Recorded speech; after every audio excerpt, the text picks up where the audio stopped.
know the thing far better than I do. The Behringer D, yeah. I don't seem to be able to get. Well, what are you dancing around for? Because we're live. Oh, are we? Oh, right. Yeah. Okay, fine. So what were you saying about those people on the internet before, Andy? No, I'm just joking. I was just saying how lovely they all are. It's nice to see them almost every day on these different channels. I'm just kidding. Cool, right. Listen to me bloody question, man, honestly. The D, I seem to have a problem with my D, with the envelope contour for the filter amount contour. You know, and what I want to know is there a switch I've got to switch into a particular place to get it to work, or should it just work automatically like it does on every other synth I've ever owned? I have a feeling there was something. No effect. If you get, there's a new synth tool. It's called something else. I think it's called like Synth Tribe. It used to be called Synth Tool, but I think they have to call it Synth Tribe now. You can download it off of the Behringer site under the Model D page, and then this downloads, and you can get it from there. Works on Windows and on Mac, and I believe inside you connect. Well, you connect it up. It'll tell you whether there's a firmware update waiting for it, because there has been a few for the Model D, and I believe in there was definitely something to do with the envelope. I'm not sure though. I might be thinking of another synth. The Pro One, yeah, the Pro One had an update which made the envelope generators. This just the knob just doesn't seem to have any effect at all. You know, you get that sort of meow on a filter sweep from your. Yeah. I can't get it to work at all. So I'll try doing a firmware. Do a firmware update and see if that fixes anything. But if it's not, it'll have to go back because it's just got a knob that does nothing. Yeah. Hi all. Can you hear me okay? We can. Hi, Dean. Hi, Dean. We're by the way, Dean, we are streaming, so just just letting you know. Don't be rude. Yeah. Just let us know in the chat if you can hear us all properly. I just had some dramas getting network running on this ATEM for some reason because I unplugged everything. I don't know what I was doing. But it's all working. 1 minute to go before the show started. It's all working. Now, how many people have we got? 25 people already. Wow. Yeah. So just getting things sort of set up here. So let us know. We'll just do a little round robin with audio. Obviously, you can hear mine. We'll do Darren next. 1 2 1 2. Check. Andy next. Good afternoon, everybody. Hope we're all well. Hope this is coming through loud and clear. Yeah, much better since you've got that the Rode telescopic arm thing. Yeah, it's good. Interesting, isn't it? It is. Yeah. Why would a boom arm make any difference to the way a microphone performs? But it seems to. I think there's. Well, to me, there's the cheap ones don't have the smoothness and the control. They can sort of vibrate and things like that, and some of the more expensive ones, they've got more of a if you actually look at the bass, it's kind of like it's got a conical bass to it. Conical thing, it just sits in it, and it's like a dampener, so everything kind of dampens in that conical bass, whereas the cheap ones are just metal to clamp, and they'll just feel all the vibrations. It's certainly a lot easier to move around and. Yeah. But I mean, it was considerably more expensive, but it wasn't a huge outlay. It was £80 or something, but it works well. So it's worth every cent, in my opinion. Worth every cent. Dean, you're next. It's made an improvement. Dean, just a mic check. Darren. Yep. Hi, Darren. Hi, Red. Hi, Dean. It's great to see you both. G'day, mate. I'm just going to change Dean's title here. Dean Bridges. Fat. Okay. So when I go to Dean, he should be number 1, 2, 3. There we go. Andy should be still there. Hello. Darren should be still. She's not there anymore. That's okay. Why is Darren's title not working? There it is. Okay, cool. All right, beautiful.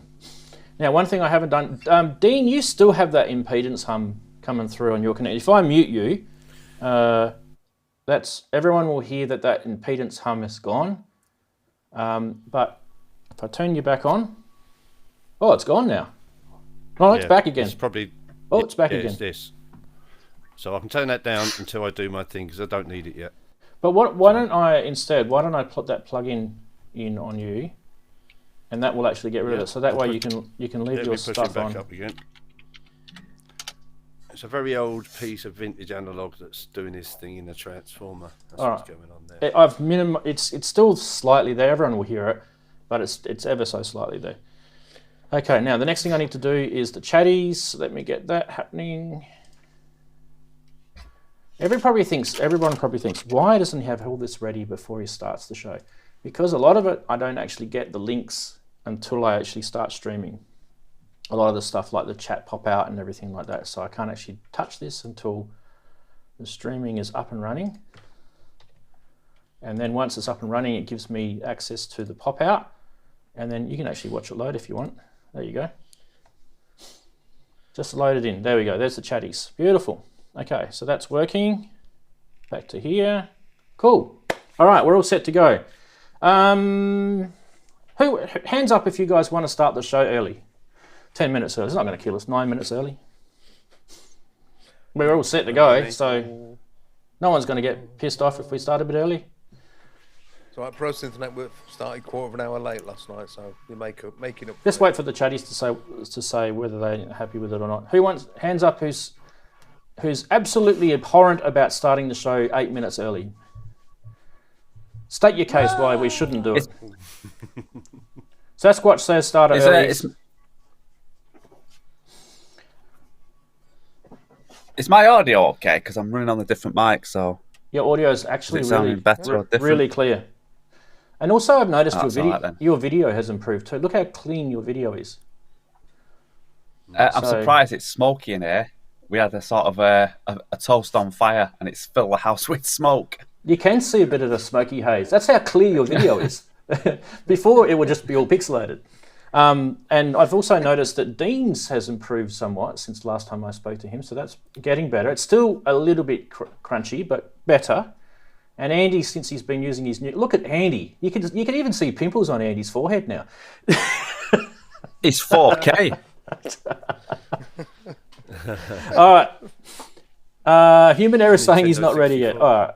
Maybe Human Error is just pulling our chain.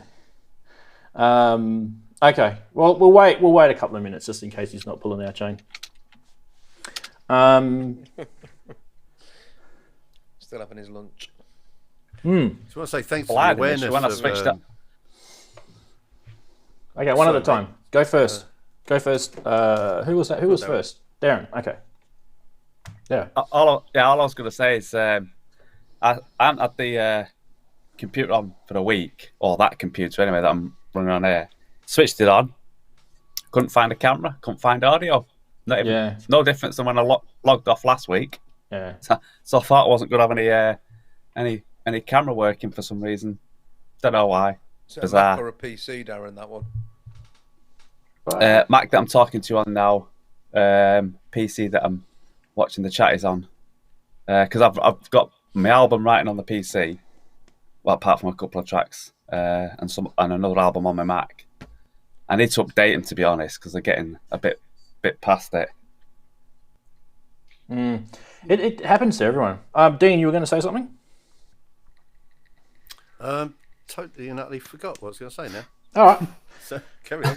That's okay. Well, why don't we do this? Everybody partake in the ritual of opening bottles. Now, for those playing along at home, I'm having a beer with Mr. Albie today.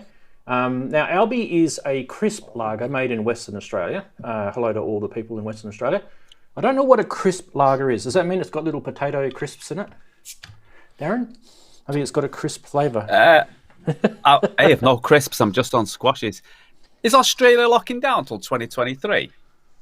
No, you're thinking of the travel thing. Right. Yeah. Anyway, let's go back. Yeah, the travel thing. Yeah. Let's go back to this.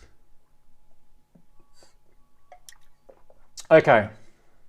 It just tastes like a normal lager to me.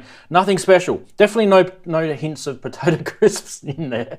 No, it's actually quite nice. Gage Road Brewing Company. There we go. Cool. Someone who watches this on the replay will go, oh, I know them. And I'll make a comment about it. Okay, what are you guys having? Water's allowed, by the way. I've got water here too. Well, I've got coffee, and then if it really comes down to it, I'll have to have Vimp. So, all right, let's do Andy first. San Miguel. Show that again. Just a boring bottle of San Miguel from the. Go, which way? Oh, go to your left. Camera. That way. Yep. There you go. All right. As lagers go, it's Darren? one of my faves. I do like it. What do you got? Well, I'm having coffee and some Vimto.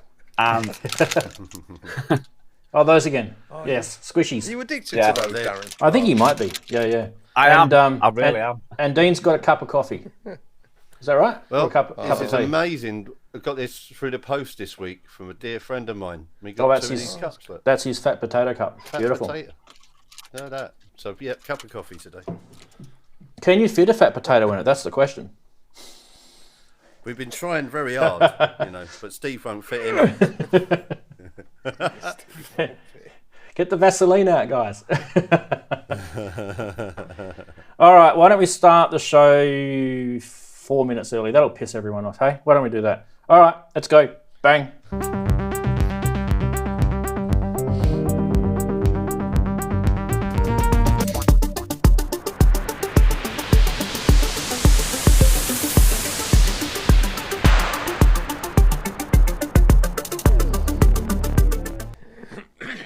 Hello everybody, welcome to Saturday. If you've arrived here and you're thinking to yourself, WTF am I watching? I probably would be saying the same thing. But you know what, stick around because you never know, there might be something cool that we might do. I doubt it very much, but hey, just have sympathy and try your luck. Anyway, it's about news, it's about synths, it's about, can you get the phone please? It's about, I don't know whose phone that is by the way, it's not my end. And let's just see whose phone is it. Whose phone is ringing? It's Andy. Dear me. Anyway, let's go back to my ugly face for a sec. We are going to do a little show which kind of is a carry on from last week where we were talking about vintage synths. And this week we're going to do more about the sounds of vintage synths because I don't think we gave it a good run. We were just kind of crapping on about whether it, what date is a vintage synth, let's forget about that. Let's listen to what vintage synths sound like. I think that's much more enjoyable. And we do have a little bit of news, we have a bit of fun, and we also have some guests, which I just quickly showed you before. And we'll start with the world's oldest guest, Darren. How's your week been? You're actually not really that old. How are you going to take that, Darren? Respond to that now, without swearing. Without swearing. How can you call him a guest? Oh, he's gone dark.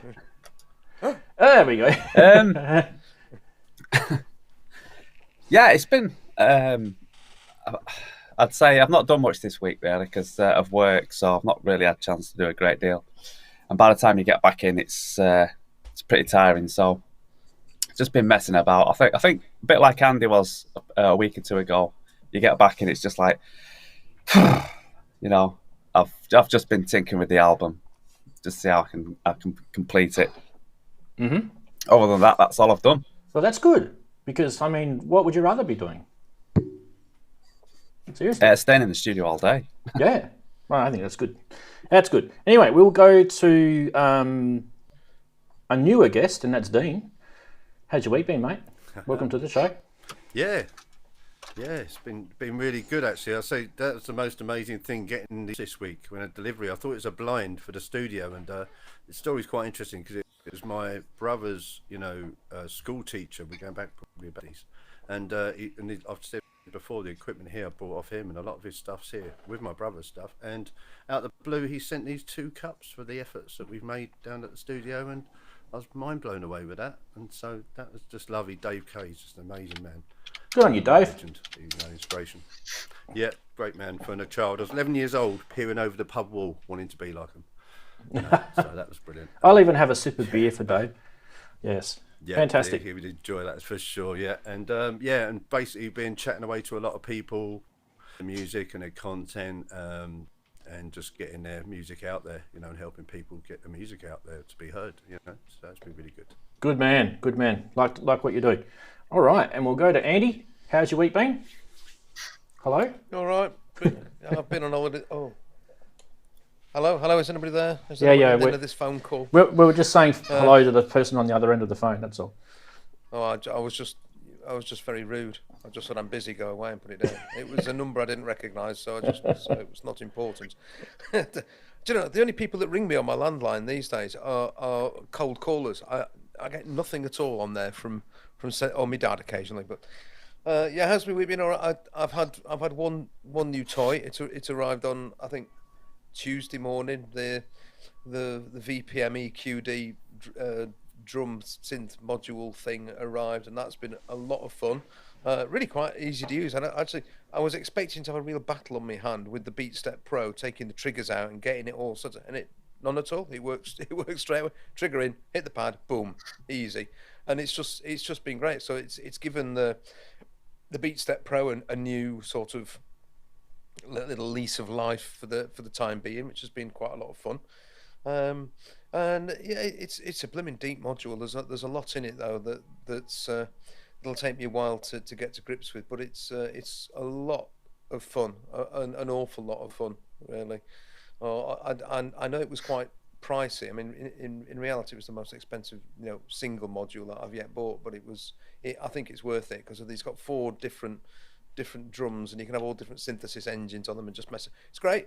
It's a laugh. So look for a little video coming up at some point soon. Can't promise when, because I've been having a battle or two with cameras and stuff trying to make it work. The last video I did that went a bit tits up because the computer couldn't cope with it. But issues. I'll try and overcome them in due course. So other than that, yeah, been all right really. That was an awful lot of waffle to say I've had an okay week, wasn't it?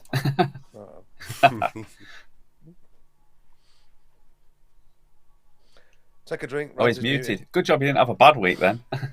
Is it working? Is it working now? It's had a quiet week. Yeah, got you. Is it working? Oh, something just fell and it must have knocked something. Anyway, yeah, I was just going to say I enjoyed your video, Andy. I thought, yeah, you had a few glitches, but big deal. Everyone has glitches. Yeah, even people who've been doing YouTube for 10 years had glitches. So. Yeah, I don't know why. I think I'll have to go back and do an edit, but as I'm not really used to that sort of thing, I haven't done it yet. Yeah. Maybe I will. We can't forget about saying good day to these people here, which are called the chatties, and I always say good day to them every week. Otherwise, they just generally like to throw their synths at the screen. Now, we had... The first person who gets the Guernsey this week is Virtual VS, and I've got a feeling that might be Native VS's brother, because the next person that came in was Native VS. Maybe there might be a bit of a sneaky account happening there. I don't know. Maybe it's his alias. Anyway, big hello to you guys. Keith in Watford was next. Big hello to you, Keith. Got a couple of messages from Keith during the week, so keep them coming, Keith. Yeah, Sasquatch was next. Who else? Wagoo, big hello to you, mate. Wayne Murray is there. Human Error, Corrosive Abuser, and we just keep scrolling.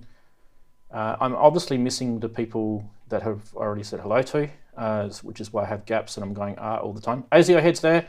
Inky's there. Big hello to Inky. Haven't seen Inky for a while on the show, so hopefully we can get her back sooner or later. Mr. Mac is there. JP Page 2, Future World Machines, Dumb Jezza is there. A big hello to you. Have we had Dumb Jezza before? Dumb Jezza might be a new one. We might have some new blood in here. Big hello to you, Dumb Jezza. If you're new, just let us know. Say how you found us. Yes, hello. I've got a little frog in my throat, probably because I was screaming at the TV before. Earlier today when the football team wasn't doing well. That just tends to happen, doesn't it? Where are we? Who else have we got? I think a lot of us have already been mentioned. Martin Taylor, I didn't mention him. Big hello to you. And we're getting close to the start where I was. Usually when I get to this point, everyone jumps in and says hi and it scrolls like again. JX3D's jumped in. Goya's jumped in. Big hello to you guys. Marcus is there from Greece. Hello to Marcus. I think we are getting close to...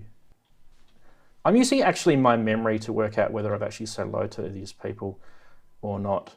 Paul Talbot's there. Big hello to you, mate. Who else? I think that's it. I don't think I've missed anyone today. Let me know if I've missed anyone, because I don't like to miss people. But everyone is, what is there, 36 people? It's a nice, quiet sort of boutique sort of show, this one, isn't it? That's what I like about it. It's not like over the top and busy. Anyway, we do have a couple of jokes. Martin's asked me where in Australia I am. I'm in Perth, which is Western Australia, which is one of the most remote cities in the world. And I actually find it quite cool how every year I manage to actually have an internet connection, let alone lights and we don't just eat witchetty grubs here. Anyway, I will continue on with the show. We'll start with this one.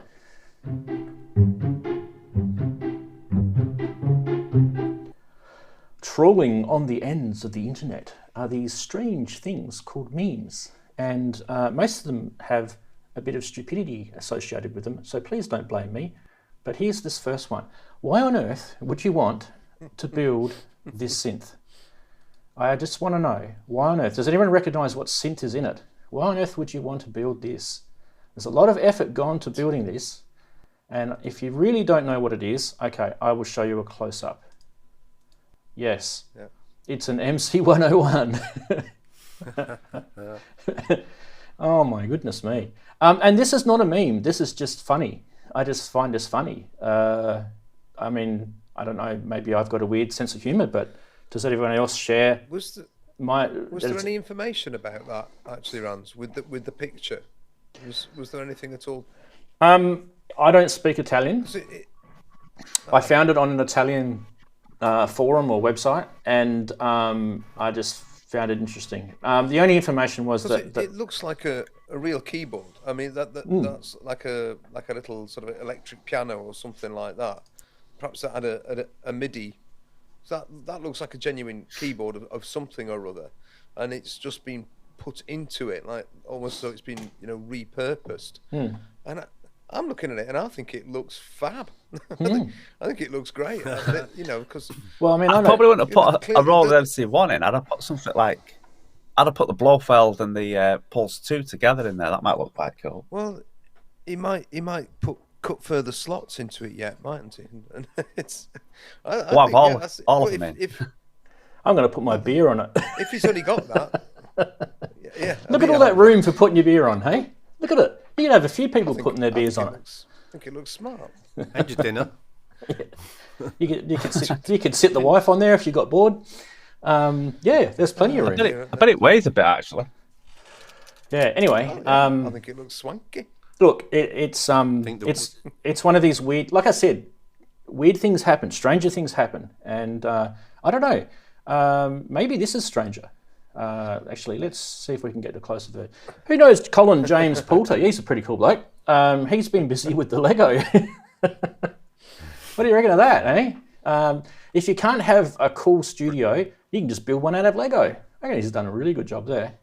Big hello to you, mate. That by the way, reel looks great, doesn't it? It looks awesome. Yeah, it looks awesome. Authentic looking NS10s. Yeah. That's quite clever. ASIO was talking about the other synth before. You could put cheese on there as well. So yeah, it has a bit of a chopping board vibe to it. I thought I'd mention that as well. That was good. Yeah, everyone's saying cheese boards. I think they're just catching up to what we're looking at now with the Lego. It is pretty good, I think, this one. It's got the chairs, it's got the monitors, and even a little clock in the, yeah. I like it. Very good effort. And especially if you're bored in lockdown, why not? That's what I say. Why not? What else we got? This one. This comes in as sort of our usual sort of stuff that we do. I thought it was good. Big hello to you, James, if you're watching. Me, that. Yes. Lately, there has been a bit of M missing from this band. But anyway, guys, what did you think of the memes this week? Interesting. It's got to be Metallica. That's just funny. Yes. Well, that was your traditional meme out of all of it. That's the funny one. Yeah. That's the funny one. I like the the other two Lego. are just. I like the Lego Studio. I think Parky floor. the Metallica one's more of a dad's joke, and the other ones are actually more music related. More music related than being a dad's joke. Anyway, what should we do next? We do have some news. So let's quickly go to news. There's not a lot, but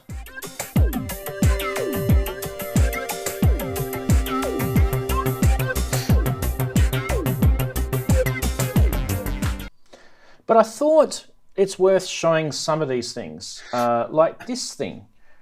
And I'm a massive, huge fan of Ableton Link, but this actually may be of interest to us who are getting into Eurorack. And that is that we did a show a while ago, you guys might remember, the Master Clock Show, and we were talking about Pamela's new workout and a few of the other types of things that you could get to sync up your modular with your other gear. And Ableton Link was something that came up in the conversation, and I was using my MPC or my Akai Force, which has got Ableton Link in it. So you don't even need to go out and spend £700-800 on one of those. You can just get one of these, which is only, I think it was only about $185 US, if I remember rightly. Anyway, let's go and have a look over at their website, because I thought it was just quite interesting. So it is a Eurorack clock generator with Ableton Link, and what it does is it gives you a couple of controls to play and stop, and I just want to go to this photo here. It's also got a tap control.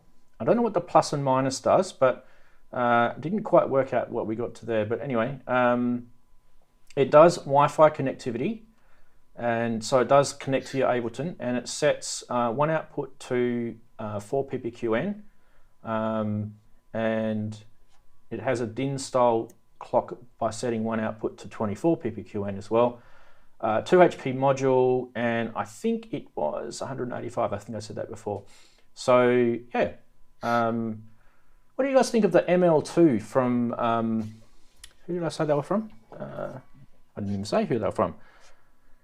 These guys, Circuit Happy, clock generator. Anyone interested in that?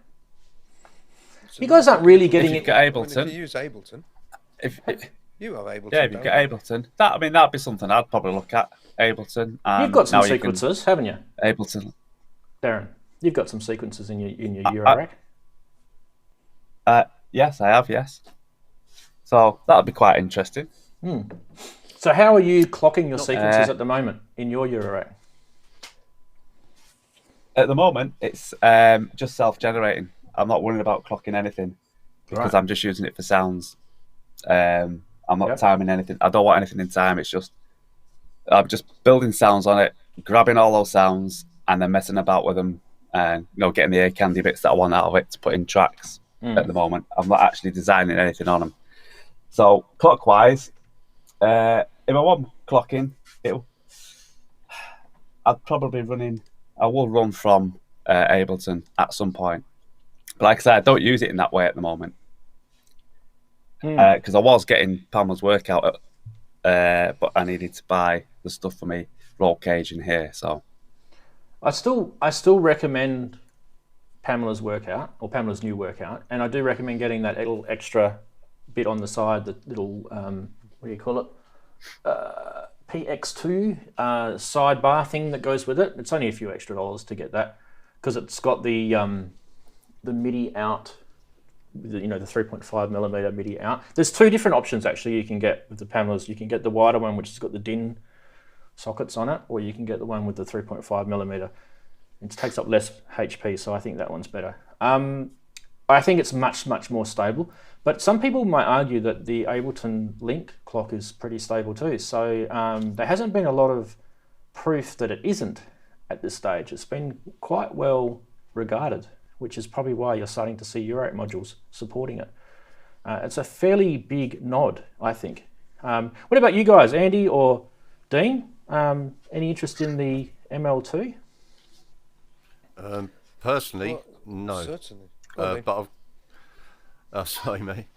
Personally, not for me. No, I mean I've got Steve Burge as my clock, so Right. I haven't got into the Euro thing yet. So Yep. you know, whatever it is, I do my semi-modular stuff, and I'm a bit like Darren.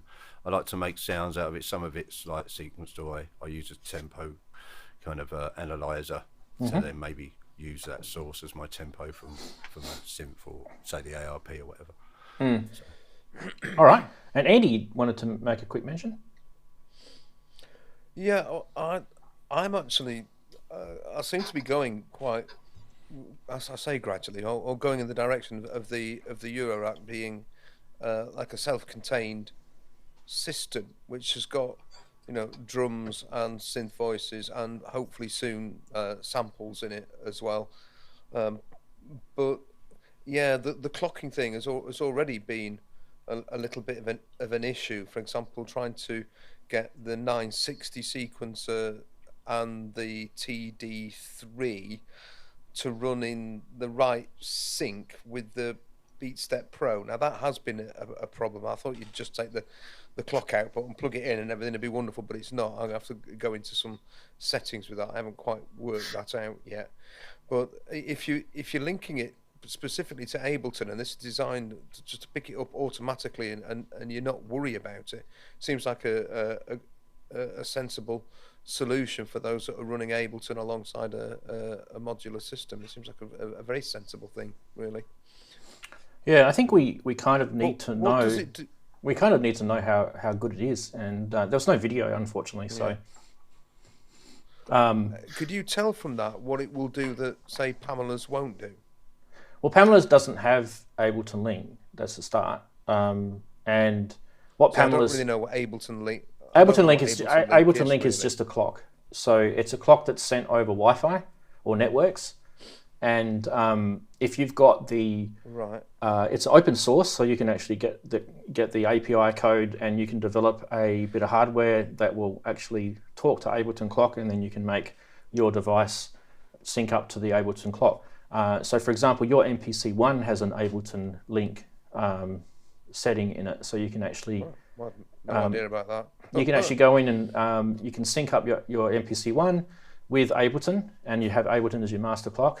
So you could have some VSTs running in that. You could have your MPC-1 running, and then you could use your CV gate connections out the back of your MPC-1. So technically, you've already got Ableton Link in a hardware device. Yeah, it's interesting because but one thing that I don't know yet, because I haven't. I was just saying to Darren earlier about the MPC. I was having another play about with it in the week and getting frustrated with it again. But what I can't work out is whether the MPC itself will output analog clock, and it doesn't seem to. It doesn't, from what I can work out. There's no dedicated analog clock out. You can't set one of those CV outputs as a clock output. From what I can tell, it's just control voltage. So you can. So you can use a gate. You can use a gate as a clock. So it's just there's two different types of ways you can clock things in Eurorack land. You can use triggers and you can use gates. So triggers are probably the more sensible way of doing it, but you can use a gate. And I mean, obviously you could also use a noise source as well, click tracks, all that sort of stuff. There's all sorts of ways. I'm not just I'm getting very simple when I say just triggers and gates. But in terms of your MPC-1, you could use definitely one of you got 4 at the back of yours? You can configure each one of them. Yeah. So they don't all have to be CV and gate. They can all be gate if you want, or they could all be CV. I believe you can configure them all to be either or. And you could set up a sequence, like a little 4-bar, 4 on the floor drum loop, and that can be your gate going out, and that can sequence your whole Eurorack. So again, it's another of those things that I will have to set some time aside to investigate just how it works. So back I think the MPC is going to migrate from here. I'll keep it, like I said, everything's changing around from there over to the other side. Yeah. So back to this anyway. All it is just a module that you know, if you don't have any other gear that links to Ableton, this gets you that way at a fairly, I wouldn't say it's that cheap. I mean, 185 US is not really that cheap, but fairly reasonable buy-in price. You know, look, you could probably make a Raspberry Pi do it and get a Pi Zero, and you know, if you knew how to program and stuff. That's a different topic altogether. Anyway, let's keep going with the news, because there's this, which I thought was interesting, a new synth. And you could must always say a new synth has got to be interesting. An analog mono synth with dual 3046 VCOs. And I don't know what a T-lusty Moog filter is, but a T-lusty? Or is it trusty? I don't know if that's a typo or if that was actually deliberate. Anyway, there's not a lot of information on this, hey? But there is a video. So before I start crapping on, why don't I turn this off and we'll go to the video. And I always miss the cue. Here we go. Video, play. And do that. Have we got sound or not? Doesn't sound like we've got sound, does it? Okay. We have technical issues. And it's probably... That might be the trusty filter. That might be the trusty filter. Why did I not get sound? Interesting. It filters out all the sound. Yeah. Look, I don't have sound. Okay, I've got an idea. I have an idea. Let's bring the video in. Gonna sing a song? So let's go back to us for a sec. So I've got to bring the video in this way. Sorry, this is going to be a bit painful while I cut and paste links in, and it loads. And oops, sorry.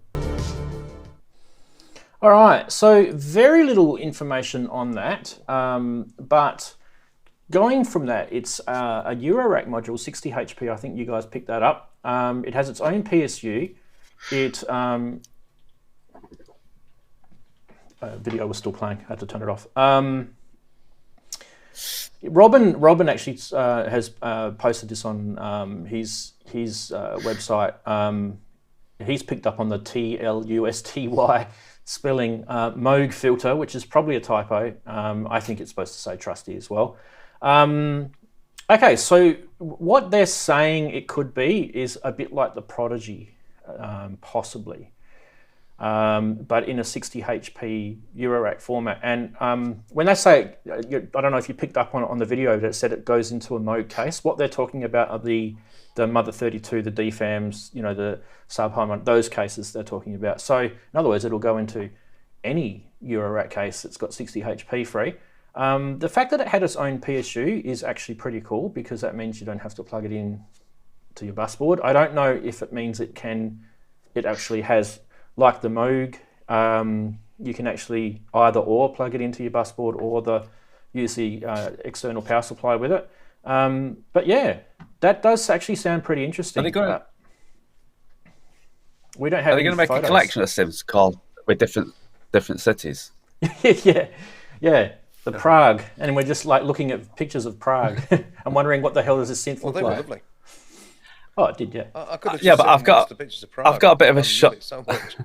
I've got a bit of a short attention span now for waiting for gear to come out. Just show me the gear. I'm not into waiting and all this like teetering up to showing the actual product. I don't have time for that anymore. I just want to see whether it's good or does what it says. You don't need to sort of trailer me for about the next 2 months before it comes out. And I've got bored by that part and gone for something else. It might actually look like that at the moment. So they probably don't really have anything to show. So you know what I mean? Like it might be in that sort of format. By the way, that was just the back of a Roland module. There's the front of it.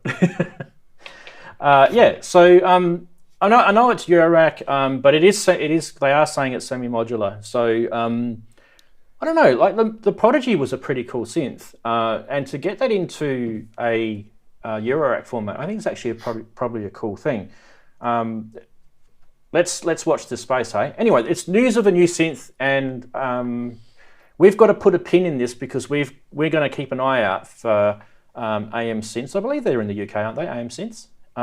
So we'll keep pressing them for more information.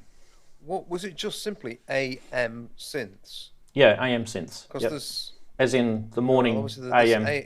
Yeah. Right, I wonder why they've called it the Prague.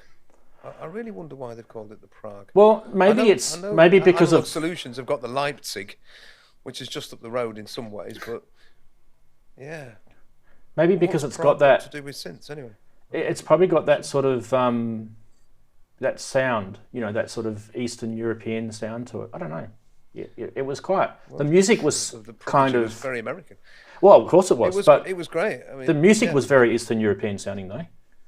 It was, yeah. Oh, I'm sorry. I just love the video. I'm just going through, yeah, been there, been in that church, yeah, been on Starometska Square, yeah, I've stood next to that statue.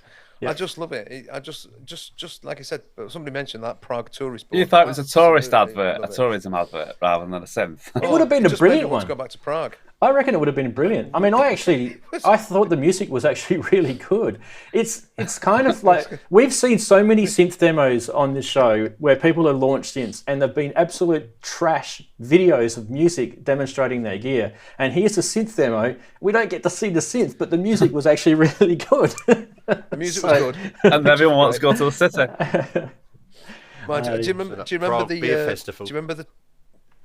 That's right. Do you remember the Typhon video though that we showed? The Dreadboxes. Yeah, that was the best. That's got to win.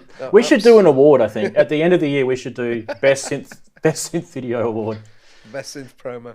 Yeah, that was a cracking video. That was really good. Yeah. Well, yeah, and anything that's got pictures of Prague gets my vote anyway because it's just a wonderful place. Well, if they had pictures of their synth in it, it probably would have been up there with the Typhon one. Better. Yeah. All right. There was one more thing I do want to show you guys before we get on to our topic, and that's this cool thing, which I thought was quite interesting. And these are kind of like little glowy things that you stick on your knobs on either your semi-modular. Sounds good. Easy. Right. My sex just calm down. Getting better again. Should we call it glowworms? No. Anyway. They're about $17 each US. You and Darren on a park bench together. And I always see what you're doing. You can stick these on your Bastel, Darren. Yeah. Yes. And then you can go in the dark. Yeah. Don't need to be in the daylight. Anyway, look, if you've got a lighting problem... Stop it. They stick on those strap-ons. They glow. They glow. Otherwise, I knew this would be funny. UV rave party is what they're calling it. Nobotron, they're called. Nobotron. They glow. That's gonna be a big hard sell for me. Bastel and my Nobotron. So they glow under those black UV lights. Now, I wonder if Robin had some laughing when he was looking at this, because he was talking about they offer a one-finger turning sensation. For all sizes. Oh, I just about died of laughter when I read that. Big hello to you, Robin, if you're watching. Anyway, that'll do from that stuff. What are the chatties saying? I thought it was pretty funny. How much are they? $17. There's a Nobotron is the name of the product. $17 each. $17 for like a pack. Let me just get the website up for you.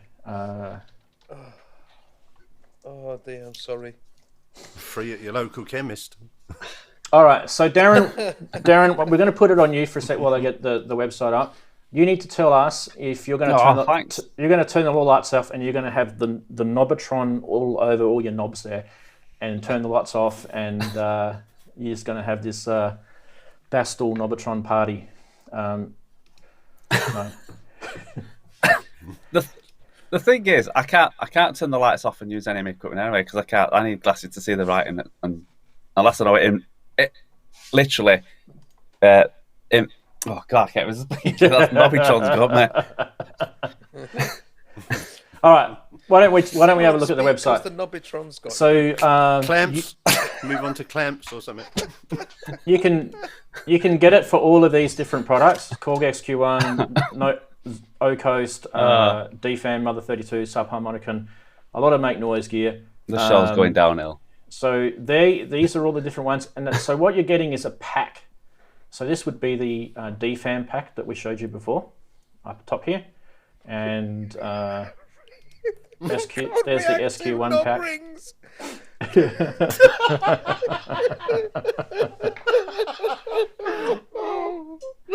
Don't something else, Rams, please.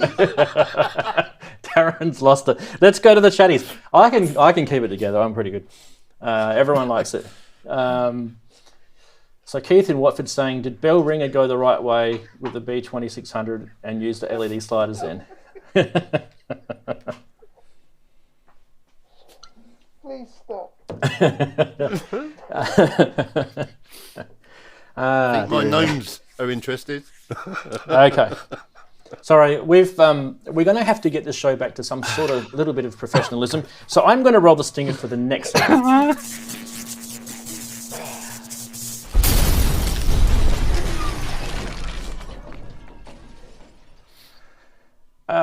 Dearie me. A big hello to Sai, who sent this one in. Yes, a DX7 Yamaha analog synthesizer.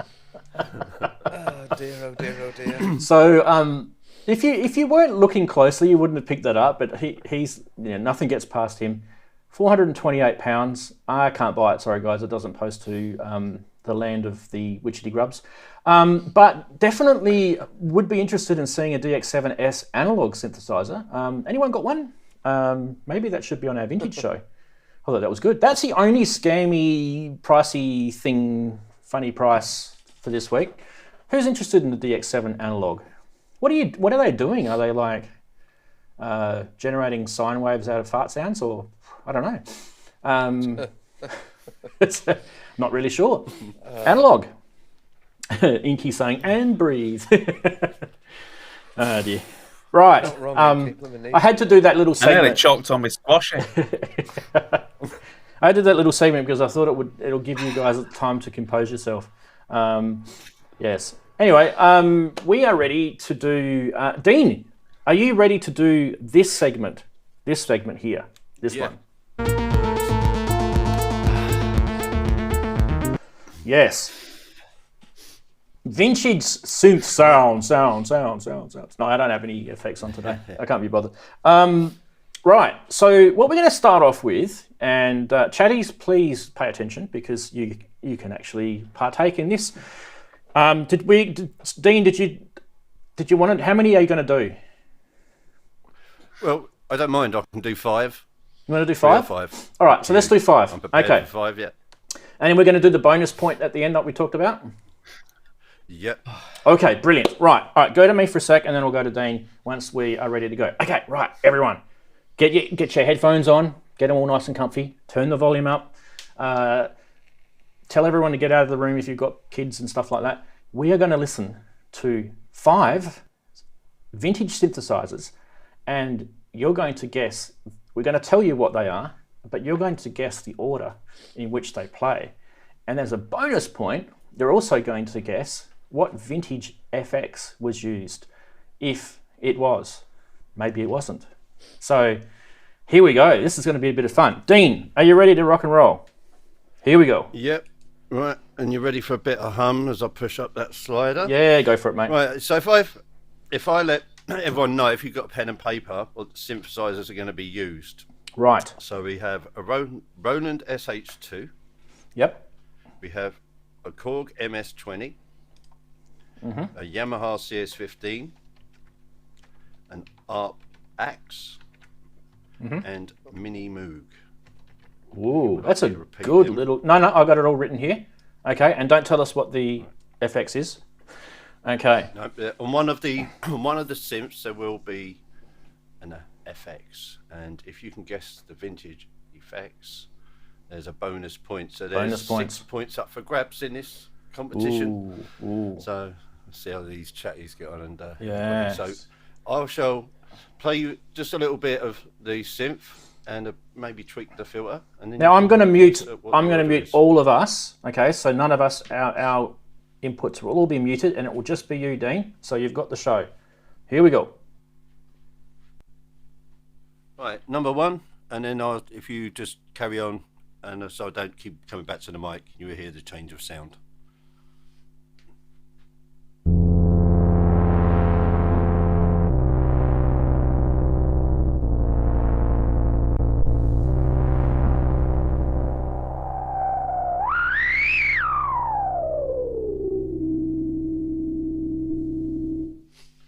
Move on to number two.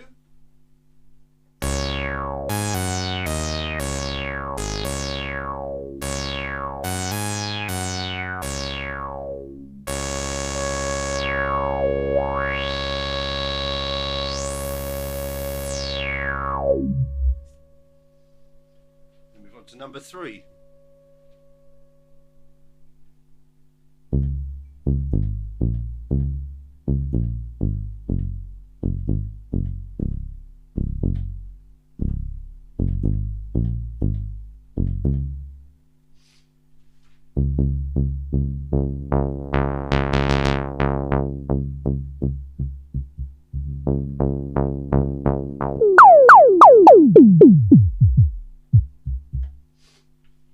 And moving on to number four.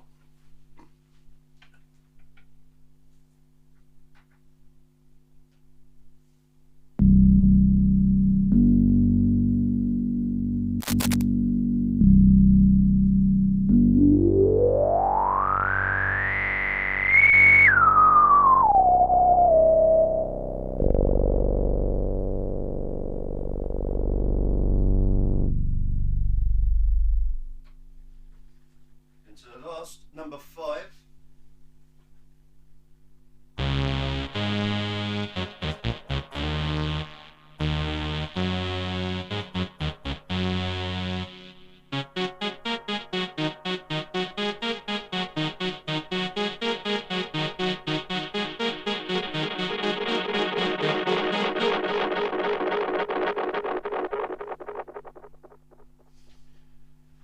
And that concludes the vote from the Swedish jury. Wow. Okay, everyone, you've got it all. Let's get the chatties up. We've got a few entries already. Now, Dean, I don't want you to tell anyone yet whether they're correct or not. Yep. Okay, so keep it all to yourself. Don't show anyone your piece of paper there. So just to recap, there was an SH2, an MS20, a CS15, an Axe, and a Mini Moog, and there was an FX. I think it was pretty obvious that was on the last one, but not what. When you're telling us the FX, tell us what the FX was. It was also vintage FX too, just to make it sort of topical. All right, we've got people coming in with their guesses. So we've got now you can't just guess which one was the last one. You've got to guess all five. You've got to have a crack at all five. Don't just tell us what the last one is. Have a guess at all of them, otherwise your entry doesn't count. So JP Page 2 is coming in with MS20, Axe, SH2, Moog, CS15. Wagoo's come in as MS20, CS15, SH2, Moog, and Axe. Okay.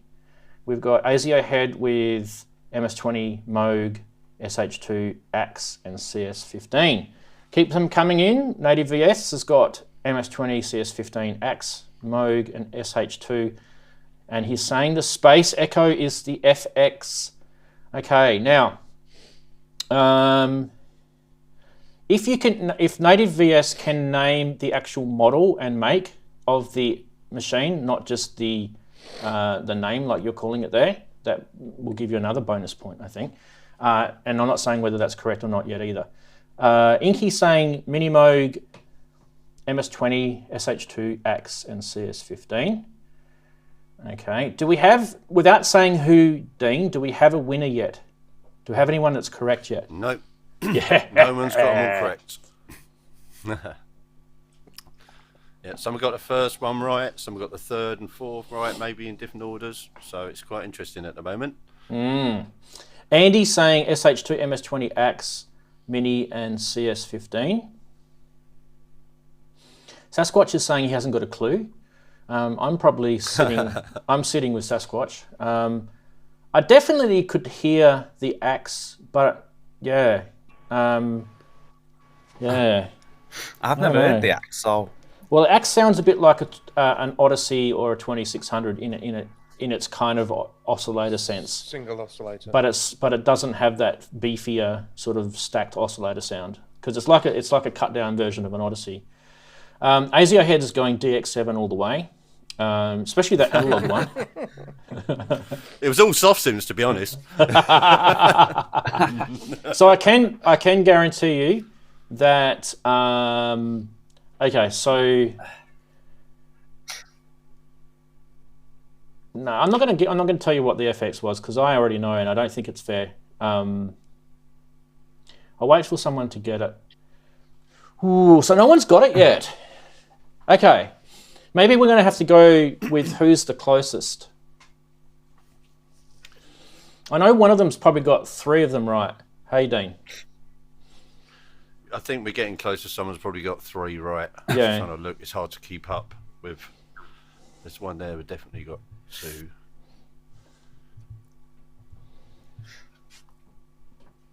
They can go back on their score. They've got it written down, and they can score maybe themselves. And maybe the person that guessed the effects, did they guess the effects in the synth correctly? That's a good point. Yeah, with what synth and effects. So there's been a couple that have guessed the effects, but have they guessed it with the right synth? Mm-hmm. Yeah.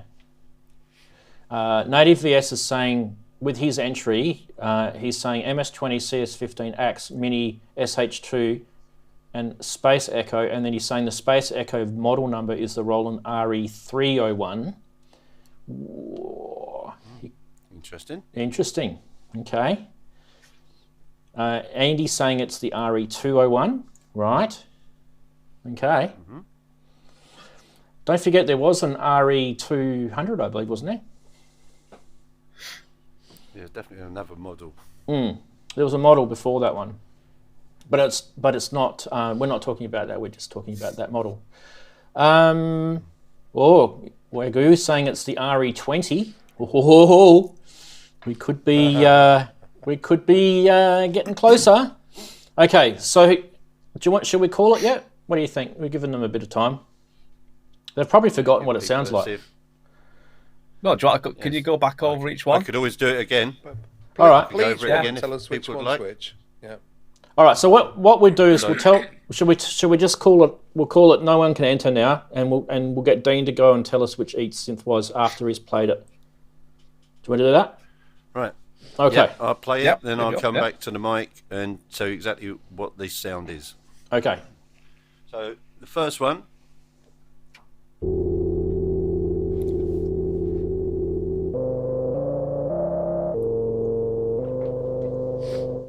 was the Mini Moog.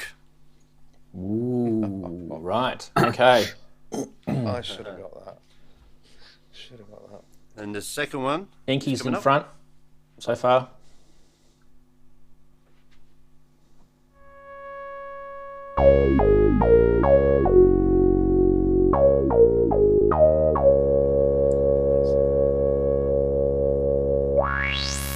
Sounds like an SH2.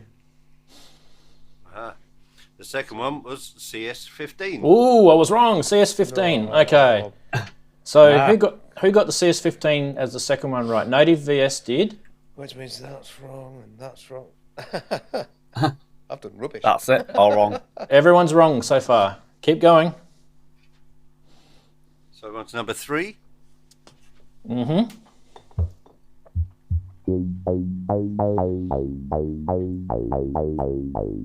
That's single oscillator. That's got to be the act.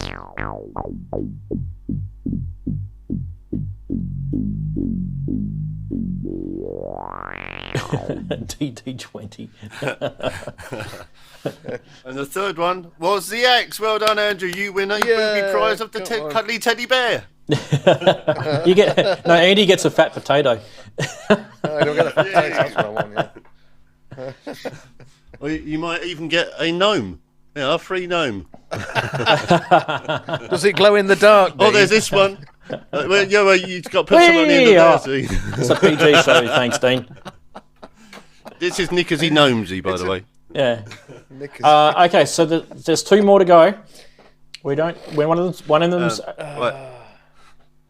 either going to be an SH2 and the other one's going to be a MS-20. Got to come yet? Yeah. So number 4.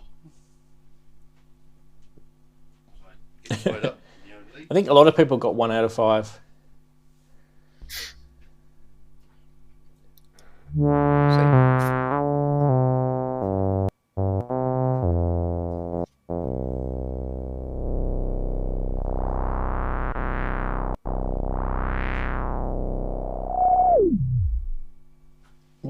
Was the SH2, Roland SH2. Yeah. So our last one, this is with effects. Yeah. So obviously it's the MS-20. Korg MS-20. Okay.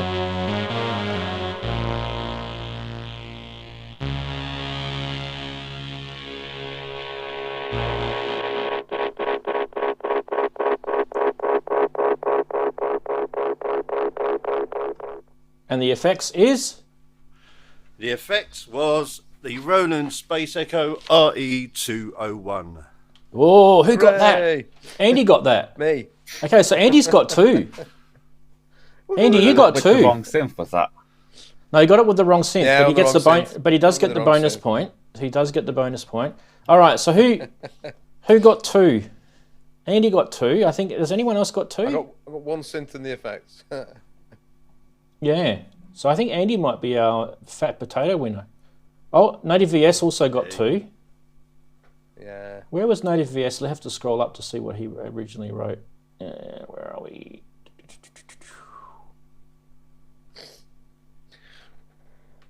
We've just basically proven that we've really no idea what we're talking about. Native VS got 2 as well.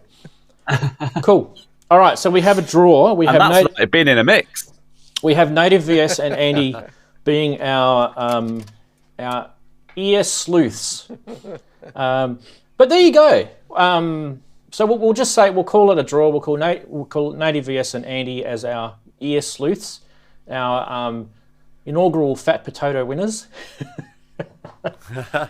for vintage sounds. Gnomes will be in the post. Yeah. What did you guys think of that? That was good fun, wasn't it? So how well do we know our vintage synth sounds? We may not know them that well at all. The interesting thing, really, because I was trying to listen really close. Going, oh, I know what American filter. I know Japanese filters. Yeah, we'll be able to pick out the Roland filter. Yeah, no problem. The easiest thing to pick out was the Axe because of the single oscillator. That's what for me stood out about that one. Though, well, that's a single oscillator. So, but all the rest, they're almost interchangeable. That's really quite distressing. I didn't Yeah, I'm going to sell all my equipment after this show.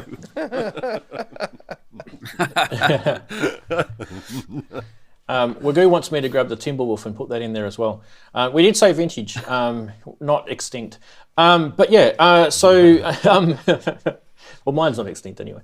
Well, I think the point that I would like to make is the connection of the video call between Dean and me would definitely have some detriment to how we would hear some of those sounds. So all that compression and crunchiness of the digital sort of audio coming through and then transmitting back out over YouTube, I think that would detriment our ability to hear things properly. So we were kind of handicapped, if that puts it. We're all in the same boat. By the way, none of us knew except Dean. I actually, when we set this up during the week, I said to Dean, I don't want you to tell me because, although full disclosure, I did know what the FX unit was. I actually didn't know what model it was though.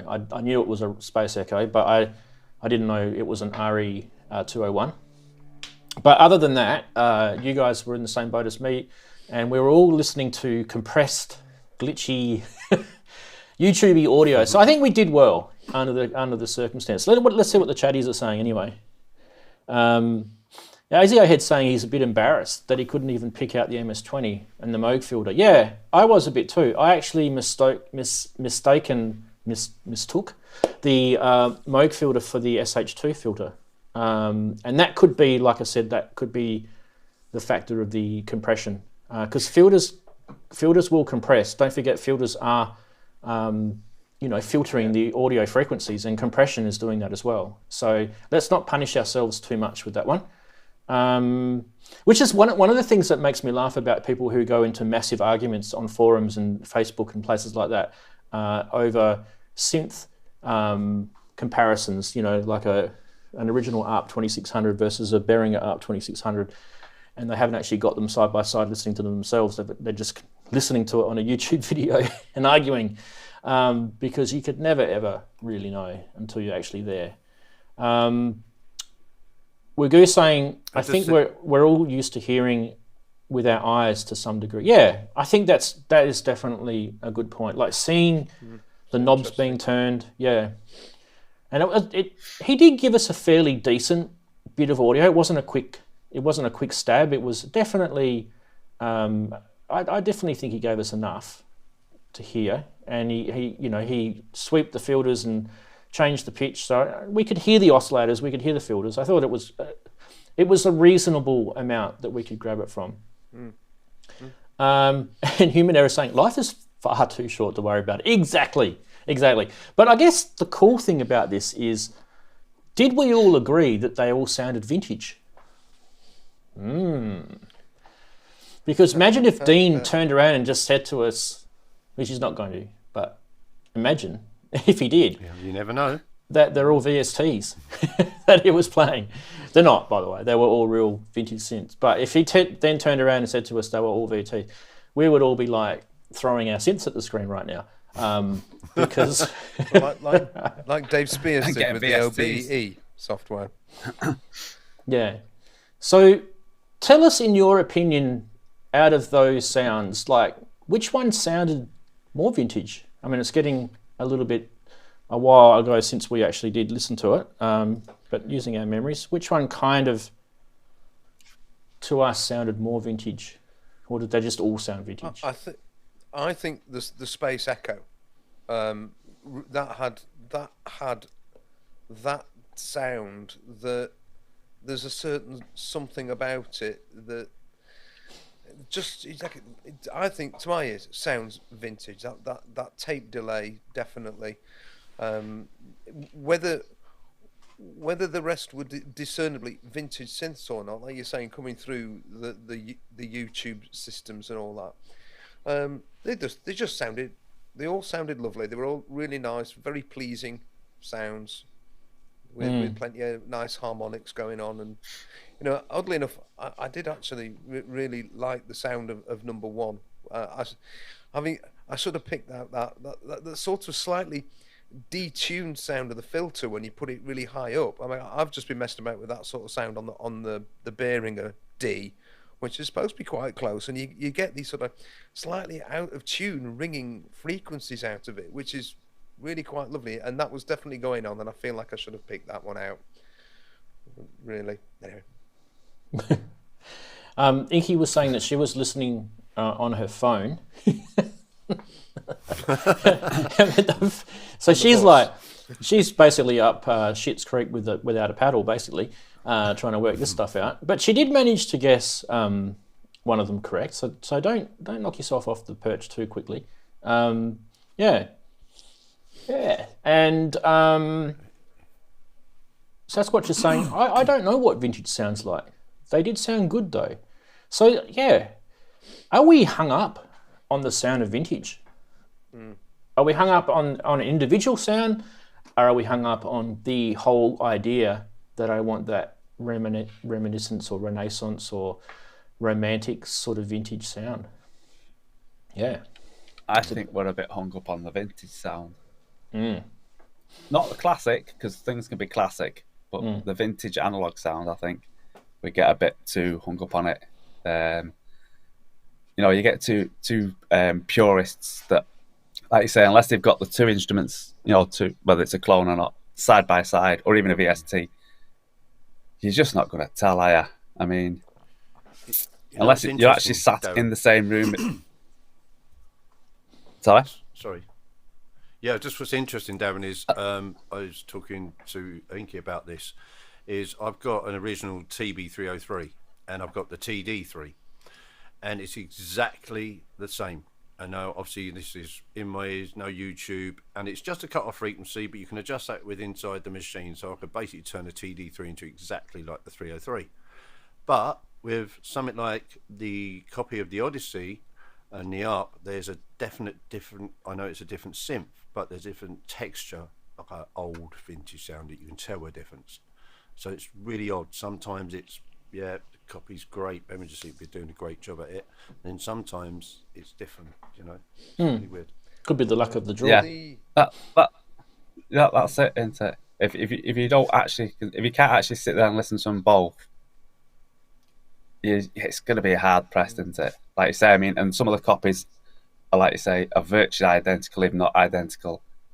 So, and that's not vintage, then, is it? It's just copying the vintage sound. So, I don't know. It's all in the world of difference, isn't there? There's a world of difference between a TB303 and an ARP Odyssey in terms of what's inside them. I mean, the TB303 is about as simple as you can get, and the Odyssey is really quite complex in terms of everything that's in it, and that's obviously therefore going to be much harder to replicate every single little nuance that introduces. And we've said it before on here, you can have two synths of the same model that simply do not sound the same. They have a different discernible characteristic to them. I mean, I mentioned about having the two Pro Ones in the group that I was in, and they were definitely Pro Ones, but they did sound different to each other, or different from each other. I'm not quite sure which one we say for that. Yeah. So I know. Yeah. That's what I was going to say. Does it capture the spirit of the sound? Do you get the same sort of feelings, the same enjoyment, the same sort of sensations that you will get? And I think if a clone manages to capture that, then it's done a pretty good job, even if it's not 100% identical. And even still, like going back to what Dean was saying about the Odysseys, I think that if you had a brand new ARP Odyssey made in the 1970s that had never been turned on, it had been kept in some vacuum and there was no way that any of the components could have aged, I probably guarantee you that it would sound the same as the Behringer one. But because of the age of the electronic components, that will change the sound, like capacitors start to degrade over the years and all sorts of things, can change. But then again, you could also have that they might have taken shortcuts on their circuit design, and that may also have changed the way things sound. So there could be a whole bunch of reasons for it. So we tend to get hung up on this when really at the end of the day... It all depends on the listener. It does. At the end of the day is what is that you are trying to achieve and how has it come out in the mix. And I think one of the points that someone made, I think it was Human Error, actually said it in the chat, is how well does it actually sound an analog vintage synth once it's actually been recorded into your digital DAW through a digital effects? What's the point? I think there's definitely a point, but it is a good point. So big hello to Adamski, who's jumped in. So he's joined us a little bit late. Never too late to join us, mate. What else are the chatties saying? I haven't actually been really taking too much care in watching, and I should be doing a bit better.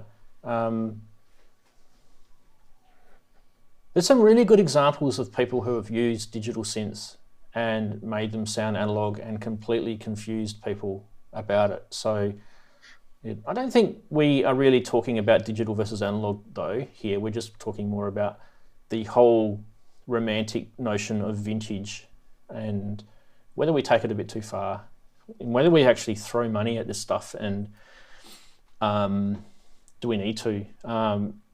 Look, I was kind of the whole reason why I had another crack at doing this topic again for this week was last week we were talking more about the idea of vintage and when does it become vintage and that kind of technicality of calling something vintage, and I thought we kind of didn't really give the sound of vintage a good run, and I think that's probably the more important aspect, which is why I asked Dean to do his little demos.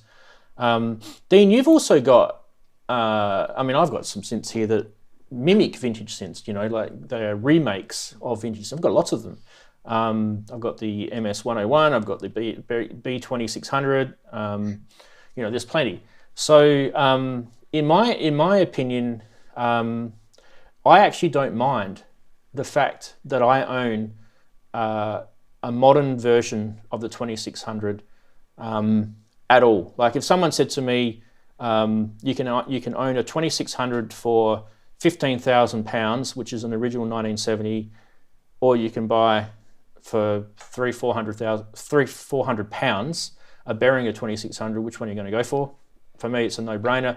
As long as it's not like massively different sounding, as long as they've got it within, you know, 95, 96% closeness, and in the mix, I'm as long as I can move the sliders the same way, I'm going to get the same, you know, degree of, like if you go back to the original patch book and you can create the patches that are in there and they sound like they're supposed to sound, to me, that's kicking a goal. So I'm not really, I'm not hung up on going out and buying a vintage synth, unless that vintage synth doesn't exist today. And, you know, there's a couple of examples. So there's still really no Elka Synthex, is there? There's VST versions of it, but there's no real one. So, you know, there's some examples of vintage synths that don't exist today. And those ones, that little world of lists of vintage synths that don't exist anymore, in terms of you can't buy them brand new, or you can't buy a remake or a clone or a replicant, that list is actually shrinking because companies like Behringer, and not Behringer only, Korg are doing it. Who else have done it? You know, Studio Electronics have done it. Plenty of Eurorack companies have done it as well. So it's not just Behringer, but the whole notion of the, you know, the vintage sound versus the vintage price tag is kind of what I'm getting to. Anyone want to have any thoughts on that? Yeah, as you mentioned, I think maybe you was kind of asking if how I think on that as well myself is yeah. I've kind of got a lot of the Behringer stuff now. I've got like Neutron, Pro One, Wasp. I've got 2 Model Ds as well as my Mini Moog. And it's really soon as that's come along, the Behringer stuff is that I've kind of, my view on it now, like, you know, I've kind of got pretty much every brand, and that's why I always try to work on that basic foundation. And then now I want to get that, you know, like I want a Jupiter, but I want a Jupiter 6. So I would want the original of that, to be honest, because there is that element of its age, I think, and a vintage thing. But, you know, would I buy a Jupiter 6 if Behringer brought one out? That's a good question. And then also the OBXA, or OBX, whatever it's going to be, you know, that they're bringing out, I'm going to get that. And I think there was one more. I'll get the RD9, you know, because I've just seen Behringer's stuff and here having it and putting it side by side to go, like you said, 95%, and I'm like, that's absolutely fine. I'm not gonna. I'd rather have more of these last bits of equipment I want to buy to fill up, you know, the whole kind of classic range of sounds. And that's so I'm happy to buy it cheap. I've got the Behringer ARP, and it's great. And you know, I listen to that same texture that the Axe has got, and you know, and it's like, yeah, it's there. Yeah. What do you think about? I mean, there's been some good comments coming in. Like, for example, the vintage, like Sasquatch said, the vintage has the cool factor. What do you think about that idea? That you've got this old, you know, cool vintage synth there. Yeah, it's nice for nostalgic reasons. Yeah, of course, it's lovely, but you know, partially it could be sometimes, I think, just egotistical reasons. You know, I mean, personally, it's just what I've brought along the years. I didn't really set out to kind of often go and buy vintage synths for the sake of it. As things I've brought, there's gone back to buy a few, because as a collection started building, I thought I need these sounds, and at that stage there wasn't the access. you know, to kind of getting these sounds like via Behringer, soft synths. Whereas now I've got like the, you know, Alturia's V Collection. I use that. I wouldn't be going out buying any other certain synths, you know, because that would do in a mix, you probably wouldn't hear it, and I can just layer it with another analog and give it the analog warmth or whatever it needs that way. So, you know, yeah. So that's it. Yeah, and we mentioned just then that he finds it weird that Roland have been ignoring the Jupiter 4 and the Jupiter 6, and I honestly agree. I thought like they had an opportunity when they did the boutiques, right, and they did the JP8 boutique. They should have done they should have just called it the JP4 because it had 4 voices, and I reckon they would have had less like people throwing their synths at Roland in disgust, because they would have said, oh, it's a Jupiter 4. That's got 4 voices. This has got 4 voices. You know, it probably would have been a more sensible thing to do. But instead they tried to go with their flagship. And it's strange too, because they've been cashing in on that flagship Jupiter 8 synth ever since they made it, but they've never remade it. All they've done is they've just made digital versions of it and PCM samples and, you know, supernatural sound engines and all this versions of an original analog synth, but they actually never really made the Jupiter 8. The closest thing they ever got to a Jupiter 8 in more recent history is the JDXA, which is a 4-voice analog, and it's nothing like it. So, you know, they did have a crack at doing analog with the JDXI and the JDXA, and if I guess you call the SEO2 and the System 500, there are other analog sort of takes, but really at the end of the day, the SEO2 was Studio Electronics and the System 500 is really Molecular Heavy Industries. So you know, we could argue who actually came up with the idea with the System 500. Was it Roland or was it Molecular Heavy Industries? So yeah, speaking of Molecular Heavy Industries, I should give you guys a little sneak peek. Andy was talking before at the start of the show at some of the stuff that he got in that was new. And what the hell happened there? I was going to show you this, but the camera's fallen down. Yeah. There we go. Easter egg? Oh, no. There you go. Have a look at that one. There you go. Variegate 8 and voltage block. So you guys probably already know that I've got the voltage block, but I got the Variegate 8 in the mail 2 days ago.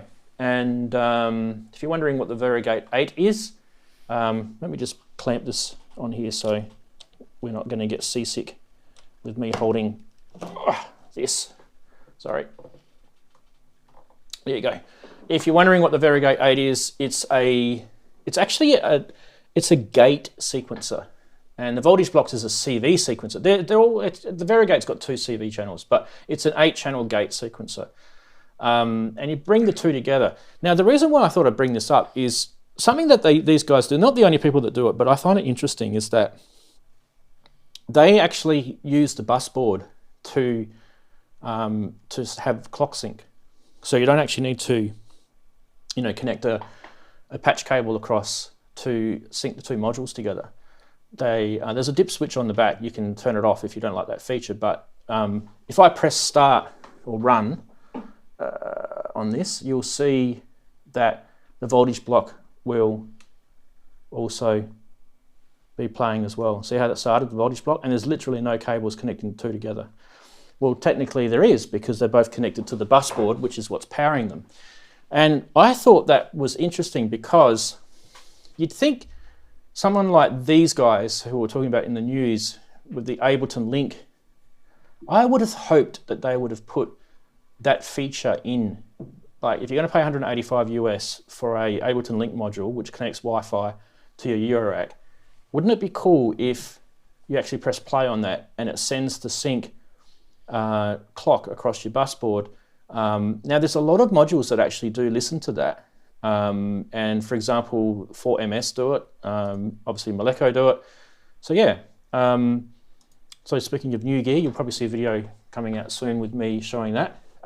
Has absolutely nothing to do with vintage synths, by the way. But it is kind of semi-System 100 influenced. The the Moleco voltage block and variegate kind of do salute over to IntelliGel's Metropolis. So it's kind of their take on what they did with Metropolis, but different again. I love sequencers, so I can never get enough of them. But I just thought I'd show you that while we're having a little segue for other stuff, and while the chatties were chatting. Anyway, let's also, Sensian saying the feature of that, what I was just talking about, has actually been in Eurorack for 25 years, thanks to Mr. Dopefer. Exactly. And it's not used anywhere near enough. When you think about the bus board of the Eurorack setup, you've got a plus and minus 12 volt rails, and you've also got a 5 volt rail. And there's pins and all sorts of stuff that these modules can connect through. And there's a bit of a standard with these. So what you got to do is just tap into it. And you can save yourself some patch cables, that's for sure. But yeah, there's plenty of examples of what modules actually use it. And I just thought it was a good thing. It's a little bit like, when you're looking at like the ARP 2600, like my ARP 2600 here, when you're looking at this, it's got its own built-in patch. By default, it's semi-modular, but you can also override it. So it's kind of like that. You can actually use some basic features in your rack that are completely manufacturer independent, which I thought was cool. What is Mr. Mac saying about psychic powers? I don't know what he's talking about. Disting does it. What is Disting? Oh yeah, does the thingo, the clocking across the bus board. Yeah, yeah. I actually don't have a Disting. I actually do want to get a Disting, but anyway, yeah. Anyway, I had no idea that it was even possible to do all of that.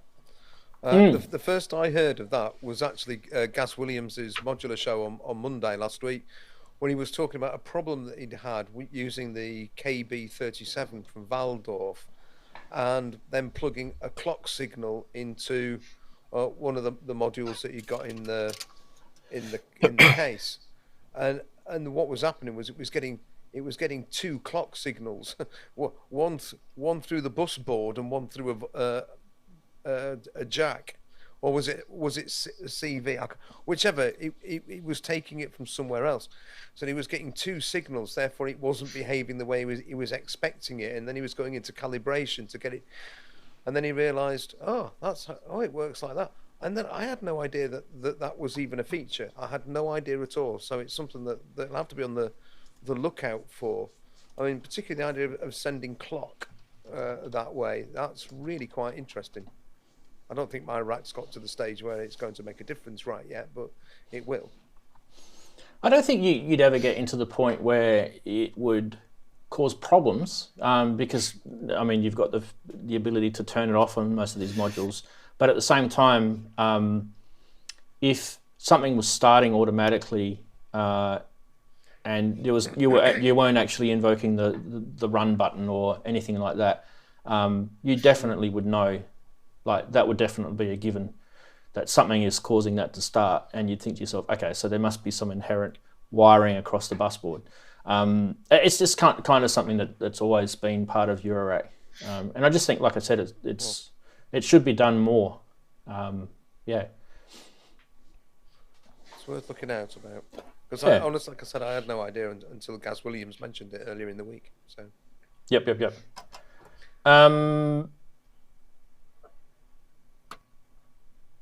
Oh, okay. Talking about Metropolis. So why have I got Voltage Block and Metropolis is a good question that you guys didn't ask. Because I wanted to have... Metropolis only has... My version of Metropolis only has, one track, basically. Same as Darren's. We can only use one track on it, so it's kind of limited. Whereas the Voltage Block and the Variegate have 8 tracks. And I guess kind of... You'll see in the video when I do it, like, it's kind of... In a traditional sense of sequences, you're probably thinking, okay, so this is going to send out gate and it's going to send out notes, and I've got 8 channels and blah, blah, blah. Well, not necessarily. So a lot of this stuff can be quite manipulative in terms of how you actually program it with modules. In fact, there are like some drum modules that you can get now where, like for example, the Erica Synths Pico modules, you can actually change the programming of each drum sound via a CV. And so you could use the voltage block sequencer, and each step can have a different CV pitch, basically, that can go into that Pico drum module, and so each step would actually have a different drum sound. So you could actually have one drum module on each step doing a different sound. You could have a kick on one step, a snare on another. Do you know what I mean? So that's the kind of weirdity things that you can do with CV sequences. And a lot of people don't actually realize that you can do stuff like that, and that's why Eurorac's cool.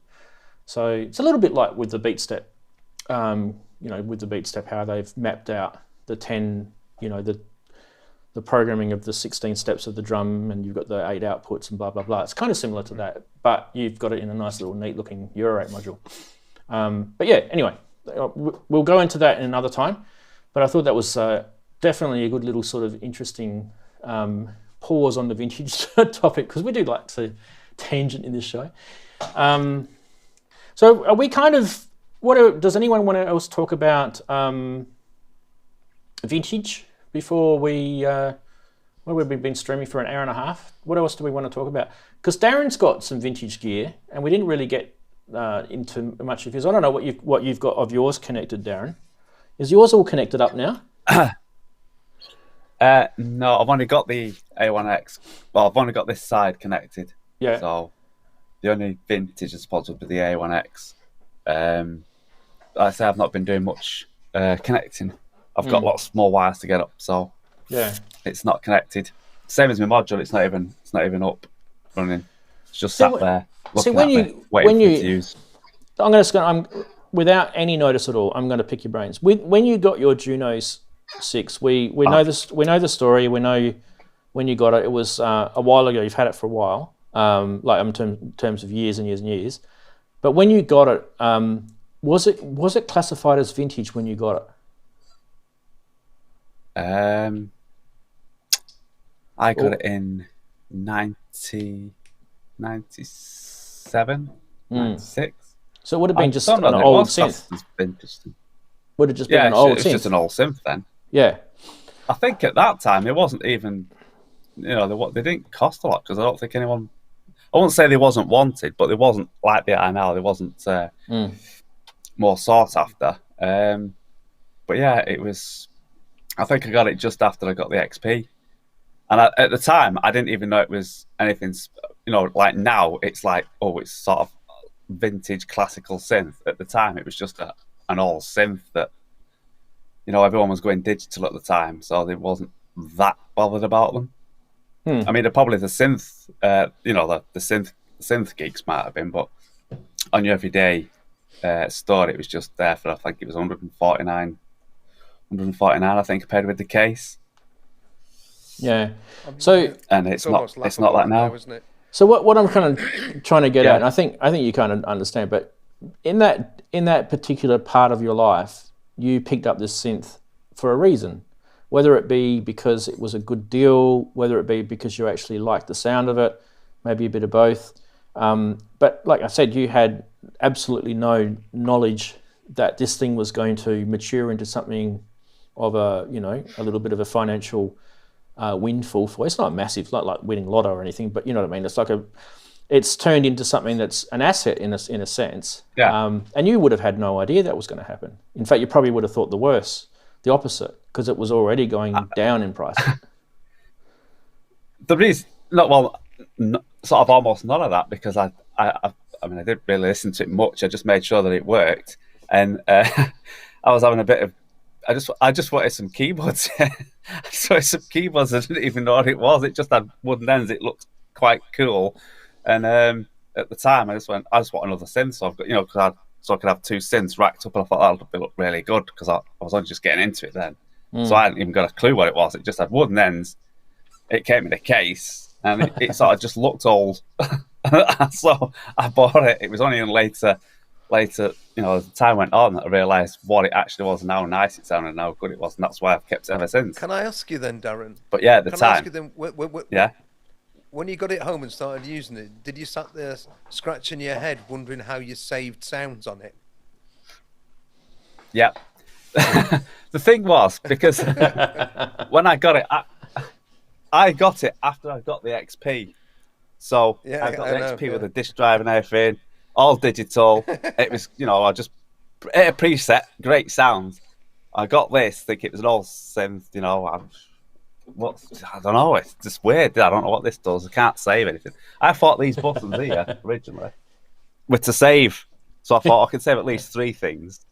So it's like, it was just like, so it sat just underneath, and I didn't really use it for a while because it was like, I can just hit a 101 preset and I've got a bass sound or whatever. But on this, I've got to faff about trying to make something sound how I want it.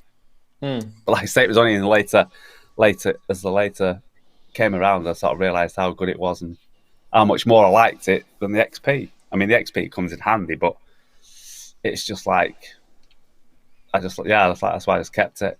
Yeah. Adamski's asking if that's a quasi MIDI underneath your J. Yeah, it is. It's a Raven. The Raven. It is, yeah. Yep. There you go. We actually heard that on the show a couple of years ago. So if you go back, very poor when we couldn't get. Yeah, it's look, it's in a lot of your tracks though. So go listen to Darren's tracks. You'll hear it in there. Yeah. But yeah, I going back to what we were talking about before. I mean, obviously the Juno 6 is one, but the SH-101 is another one. Like this is kind of my point about vintage, right? That today we're kind of, almost hung up on some of this vintage stuff. And really, when you think back, these synths, at some stage, they weren't vintage and they probably weren't even loved. Like right now, there's a lot of people that don't love the Timberwolf, right? Who's going to disagree with me? But there's a few people that absolutely love it. And they may turn into something that people will, in the future, they may turn into a classic or, one of those sought after things, a bit like the TB303 did, because I can tell you that back in, the 80s when the TB303 came out, I actually remember going into a music store and I was going to get a drum machine, and I'm pretty sure I looked at the Boss, is it the 110? The one that you've got, Dean. The DR110. Yeah. And it's kind of like a TR606, it's very similar anyway. And the guy was showing me this TB303, and I was looking at it and I said to him, I don't need a bass guitar, because that's how it was pitched to me. It was, this is I think Roland actually told people to actually say this. I don't need it, this is going to replace the need to have a bass player. And we all kind of joked about it, poor bass players. Hello to all the bass players out there. But at the time, that was kind of what its role was. The drum machine was to replace the need to have a drummer when you're just trying to sort of put down tracks. It's not to replace a drummer when you're playing live, but it's to replace a drummer when you're doing sessions and jamming and composing and things like that. And this TB303 was built to replace a bass guitarist. And I mean, how does that sound like a bass guitar to you guys? Now that, obviously we have influence of what it can sound with the acid and everything, but does it sound like a bass guitar at all? Far from it, isn't it? The funny thing. The thing about the 303 is it has an extremely recognizable sound that you can. That is one thing that I think we would all agree. Yep. We can identify a TB303, which is one of its greatest assets. That sound, no matter what you do with it, it's always going to sound like a 303. It's never going to sound like an electric piano or a symphony orchestra. It's going to just go meow, and that's your lot, And you go, no, there's my TB3, which is why it's valuable and sought after in its own right, because you need that discernible sound. Now, I would argue that that's that's precisely why the Timberwolf is less likely to become a sought-after machine, because it doesn't have a sound that you would go, oh, that's a Timberwolf. Oh, we go, yeah. I'm not knocking the machine, and I've played with one before, and I think it sounds quite limited, but nice. But does it have that discernible character? I'd argue that it probably doesn't, and I think that's also one of the reasons why synths hold their value or their desirability. I was going to ask, we're talking about vintage synths, but about playing the spotless synth in a record game. And we used to play this all the time in the 80s. Oh, I wonder what synth that was. Oh, I think that sounds like a DX. Or I think that's a PPG. Oh, that's definitely a Fairlight preset. We used to do that all the time. You know, the trying to identify the actual synth and track. And what we've just demonstrated earlier is actually, it's very difficult to identify synths, even when you think you know what they sound like. I'm almost contradicting myself there, aren't I? But it's tricky. Like, all of us found it hard to identify what those machines were, and we all think that we know what we're talking about. Yeah, and I mean, I guess what I was kind of sort of saying, I actually do want to pick out some comments from the chatties in a sec, because there's been some good ones coming through. I'm just watching them now while you guys were talking. But the kind of point I was saying is that when I was in that shop back in the 80s, and I was after a drum machine, and this guy was trying to sell me this other thing, there was, like, it's a bit like Darren when he got his Juno. There was absolutely no connection to him to value, or this is going to be a future classic, or there was none of that thought. He was probably getting that synth purely to use musically, and that's kind of, you know, the massive point that's there. It's kind of, what are we using these synths for? Are we using it musically, or are we just reminiscing about the past and just to physically have one sitting there in the corner and, oh, look, he's got a CS80. What a lucky lad. But, you know, are you using it? Are you making, you know, 1492 Conquest of Paradise albums with it, you know? Do you know what I mean? So... Yeah, I just wanted to chirp in there, and you talking about stories going into a music shop. Just reminded me when I was young, and it used to be a music shop on our left, which had kind of like pianos and the guitars, and had like the DX7 I had my SY22 first, but I had DX7, that was around that time. But over the other side of the road was this guy who had pianos. And it was all pianos and cellos and old amps and all this stuff. And I cottoned on. It was brilliant, because it's like, that's where I got my CS15 from. That's where I got my Korg MS20 from. And it was cheap as chips. She didn't know what this thing was. It was like, what's this thing? I'm selling it, sitting right in the corner. And I used to go in there every weekend going, I hope I find another little gem. You know? Yeah. I do like that too. That's cool. Righto, chatties. I think those days are over, though, aren't they? Unfortunately. I think was it Ian Cole? I think mentioned that he had his first or his only vintage synth was a Korg 700. Now, if I remember rightly, wasn't the Korg 700 the first synth that Mickey had from Simple Minds? I got a feeling that might be the first synth he had, and he made a lot of money from tracks from that synth. If I've got that right, someone will correct me if I'm wrong in the chat. But I'm pretty sure it was a Korg 700 that Mickey had from Simple Minds, and you can hear it in a lot of. Well, it's a bit like the Cat, isn't it? You know, we probably all saw that Centaur episode recently where they were talking about the Cat synth. Believe it or not, that's sparked quite a lot of Behringer sales recently. Yeah, it might have been the Korg 770. I don't know. Anyway, I knew it was around the 700 or something. But the Cat was another synth that wasn't like that massively used by a lot of artists, and the one that I kind of remember the most, because I actually was a really big fan of them when I was a kid, and that's Split Ends, and they had a famous song called I Got You that had the Cat in it. It had the Cat like loud and clear in it. It was like the sync sound that you heard in that song, which is kind of one of the major riffs in it. But there's plenty of examples, and we kind of don't realize. And I never realized the Cat was a synth, as you know, kind of until probably until Behringer sort of remade it, and then obviously, you know, more once you kind of find things out, you kind of go down that research rabbit hole, and then you think, holy crap, this synth was in that song? Oh wow, and that made that sound. That's kind of what happens with us, right? Well, what was interesting, I brought the actual Behringer Cat, and I don't know if people have seen this on the reviews, and there's something not quite right, I think, about its when its resonance, its frequency, some setting you set up on it, and it's in a review, and it ain't quite right, and I got it back, and whether they've rectified this problem, I don't know, but it was something that was brought in a review. I can't remember if it was Starsky or someone like that, but it's worth looking out on their reviews and checking it out, because there was a flaw with it, and I sent it back. I mean, I would actually buy one still, even with the flaw, personally, now, but it's worth checking out. You know. Right. Okay. Yeah. Look, at the end of the day,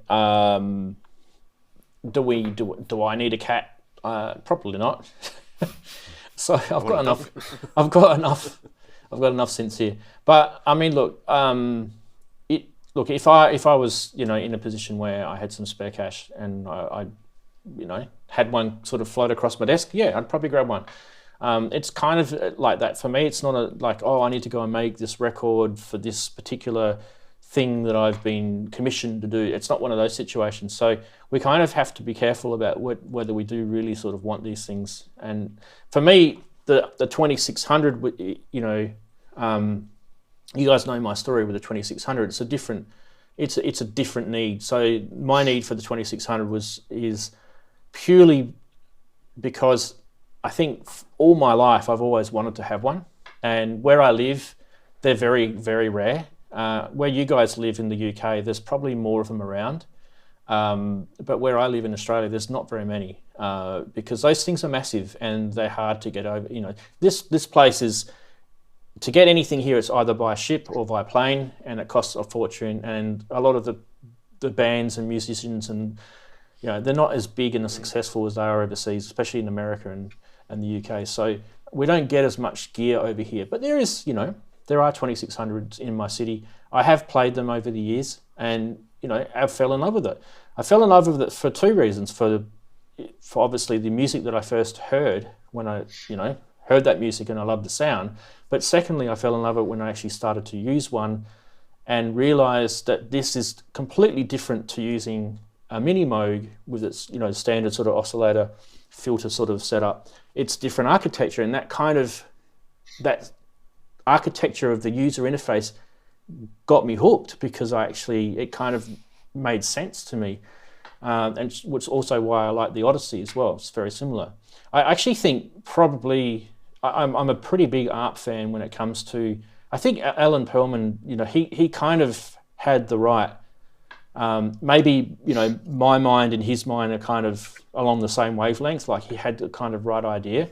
And there's some other synths that I've bought that I love the sound of, but I just can't use them because I don't sort of get. I don't know how I can get the sounds out of it like you hear other people get, and I kind of get jealous because some people get some amazing sounds out of gear. To a degree, the mini Moog's a bit like that with me. Not as bad as what I just made it out to be, but I've heard people get some really amazing sounds out of a mini Moog, and I can't get there myself. So it's just one of those things. Yeah. Anyone else like that? Like, anyone else bought a synth and thought to themselves, "Oh, I finally got this synth," and then they just never ever got to gel with it? Andy, I have done that. Yeah. We'll go to you in a sec, Darren. Yeah. And he's pointing to the Akai MPC. Wow. Maybe you and I need to do a one-on-one. Maybe you just haven't been shown. Or actually giving it the proper love and attention that the thing deserves is also true. So I keep saying, I must sit down and spend some set, and then I never get, you know, like I said, it's the learning curve. I mean, Darren and I were talking about it earlier on. I mean, it made some great sounds. I mean, some of the things, the plugins that are in it, you know, the tube synth, you get some great sounds out of that tube synth. The drum synth is a lot of fun, but trying to sit down and actually, I keep saying it. I've got to. dedicate some time to that rather than let myself get distracted by the lovely shining lights and little knobs and switches over here that are immediately more appealing to me. I mean, just immediately, I go, oh, I'll switch that on and have a fiddle and play about and see what comes out. Whereas this, I feel like I've got to sit down and analyse and work out and calculate, and I have to use a different side of my brain that doesn't work very well. But maybe I do need to have a tutorial from your Rans. Well, just someone to hold your hand, because I found sometimes with gear, you had someone who actually showed you, and maybe there's an aha moment that's going to happen for you, and it just hasn't happened yet. So, and it could actually be that you actually don't like it too. It could be just that. So you need to probably give it. It's a box. It'll do all sorts of things. You need to learn it. I do think there's a lot of that, but yeah, I've just got to be more. So Darren, educated, I think, because Darren said there was a synth that maybe a synth or plural synths. Yeah. Yeah, I wouldn't say. I don't know. You can't quite say it. Let me just tilt it up a bit. There, you see the orbit? Yeah. Yep. Yeah, that I like the synth, but it's one that I just didn't gel with. I don't know. I think it's a bit like Andy says. You need to spend time with your gear sometimes, and sometimes it doesn't matter how much you just don't seem to gel with it. I don't know what it is. It's you just don't seem to get on with it. There's no reason for it. There's nothing, wrong in my eyes with it. It's just that I just don't get on with it. I mean, I've not used it for years, but it just sits up there because I keep saying I'm not getting rid of it because I don't like to do that. I'm like you, Rans. That's like sort of slightly hard things. But yeah, things like that. That's the synth I just didn't seem to get on with. Yeah. And you haven't got rid of it because there's maybe that question in the back of your mind that you haven't maybe given it. Is it me? Yeah. I know what you mean. Yeah, because like you say, you hear people doing great things with the synth that you thought you could do, and it's not going out. So you think it's got to be me, so I'm not going to get rid of that synth. It must be something I'm not getting or gelling with, or so. Yeah, that's probably why we hoard more than we should. You're probably right. It's probably do we need to move it on? Is it actually is it earning its place in the studio? Is a good question, isn't it? Chatties, At right? the moment, no. Chatties was saying a whole bunch of stuff. Polyevolver is definitely a synth that needs a quick read-through of the manual. Yeah, that one was quite, Azio had said that was quite technical. So, sorry, I should have this up.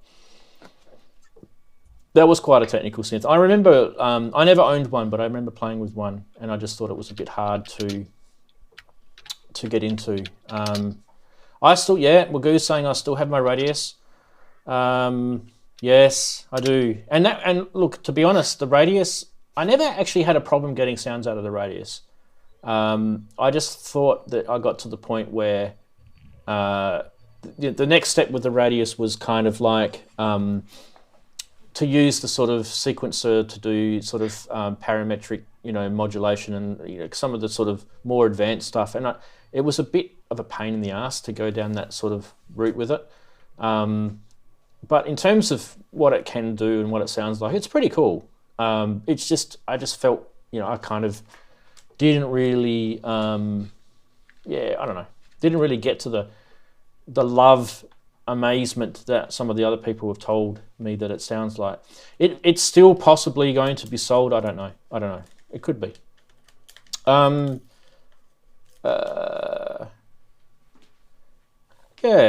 Look, the thing is, that's an example.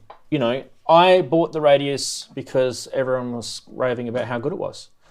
And then I got it, and I didn't think it was as good as what everyone was raving about it was. Maybe I was expecting it to do... Maybe it was because I already had the Korg M3, and the Korg M3 is more than what the Radius is. And I actually had the Radius card in the M3 as well, so it actually had a Radius engine inbuilt into it. So I had everything the Radius did except for the knobby user interface. But I had all the sounds, plus I had all the M3 sounds. So I don't know, maybe I was spoiled, you know. Maybe it's like someone who owns a CS80 and then they get given a CS60 or something. I can't think of a good example, but I think you guys know what I mean. Like maybe a good example might be you had a 2600, then someone gives you an ARP Axe. You're probably sort of going to be disappointed in it because you know what the 2600 can do. Another example of that, probably more recently with me, would be the Argon 8 that I got from Modal. It's probably, I think when they brought the Cobalt 8 out, I know it's a different synth. One's kind of wavetable and the other one's a VA. But I just felt it sounded better, the Cobalt 8. I don't know. There's just something about it. And I might end up getting the Cobalt 8 and it might come here and I then go, actually it doesn't sound better. I don't know. I've still got the Argon 8. There's nothing, it's not going anywhere yet, but I'm having a bit of drama with sort of gelling with it. And I don't know. What are you guys buying recently that you haven't gelled with? What about you, Dean? I know you get some gear in. Have you got anything recently that you haven't really gelled with? Well, the last old ones, it's DX7 for sure. That come from another planet, that machine. Yeah. And the engineering degree stuff. Yeah. O-Coast. That's an interesting one. I found that a bit of a tussle. You know, to get, it's not that new, you know, but yeah, because I haven't really brought so much really recent, except the Prophet 10, but that's pretty standard stuff, just a beautiful sound. So. Do you find that Prophet 10 a bit limited? A lot of people say to me they've bought the Prophet and they found it limited. Yeah, it's quite funny. There is that feeling I get around it. It's absolutely beautiful, and but as in, yeah, I keep going through and trying to make sounds with it, and it doesn't seem to expand into that like wow factor. It's like, wow, where did that come from? That's crazy. You know, it is a bit limited, but I think once again you're paying for that sound. Yeah. You know, with it. I mean, there's definitely nothing wrong with the you know the reminiscence of the sounds that the Prophet 5 made, which is absolutely fantastic. But yeah, a lot of people say to me they bought the Prophet 5 or Prophet 10, and they've said to me that once they got past all the, it does this cool, so, that was blah, blah, blah, who did that, you know. And then they get past all that. It's usually a couple of weeks of playing with it, and then they start to try and do some more fancy things with it, and they go, okay. It's not really doing as much as I wanted. It's amazing. And with the velocity and the filter, you can control aftertouch on it. That's a real big plus. Yeah. I found for it. You know, and its sound, you know, we were speaking in the week about that sound, like I've got the 6th track that I played to you, and you know, it's just got that beautiful sequential sound, and it really is different. Human Error is saying that he got the Micro Brute, the white version, 5 months ago, and he's not even used it. Wow. Yeah, Micro Freak. So he's corrected himself. Micro Freak. I've never bought a Micro Freak. Probably because it's one of those things. You know, it's how many mono synths do we need? Question. You get to the point where there's a lot of mono synths now, and look, I've seen some amazing demos of the Micro Freak, and I've seen some. If you look at there's a guy. JC, who does, he's on the Hardware Jams Facebook group. He does some pretty cool stuff with the Micro Freak. Darren knows him. Ninky knows him. Yeah, so maybe just get some inspiration. That's what I would say. I think what's interesting with the mono synths, like point you were saying there, Rans, was I mean, I like to try and interlink melody lines rather than playing so many chords. So yeah, if I think people are going that route, mono synths are quite handy. But like, you know, if it's not going that intricate and trying to interweave all these mono synths so they cross on the line and they're creating a C whatever add 9 or whatever you want to call it, you know, I think you can have too many. I think I'm at that stage. It's too many.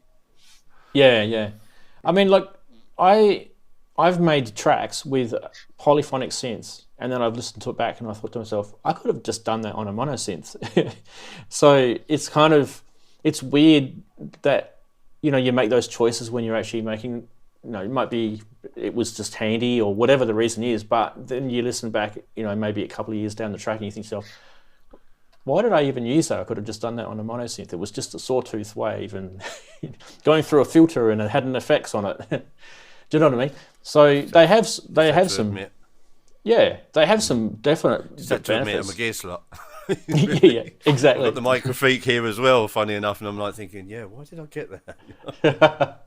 Well, they're cheap and they're really good value, aren't they? So, what do you guys think of the user interface? How it's got the you know, the sensitive touch key. It actually doesn't have a proper mechanical keyboard. It's just one of those capacitive touch pads, basically. What do you guys think of that? Has that worked for you? I personally I've love never it. played it. It's really quick. You like it? Okay. It's responsive. Right. Immediate ping. No low. Yes, like really cool. Really, really cool. You can slide up and down with your finger and do crazy things. Okay, yeah, that's a good point. Yeah. So you've got that sort of more kind of, you know, smooth sort of thing and that instant sort of gratification to it. Yeah. Okay. You've got the white and black notes at the top. You can just slide right across instead of them all getting in the way, you know. Yeah. Making a sort of sore finger problem, sore hand problem. Human Error says he hates the keyboard on it.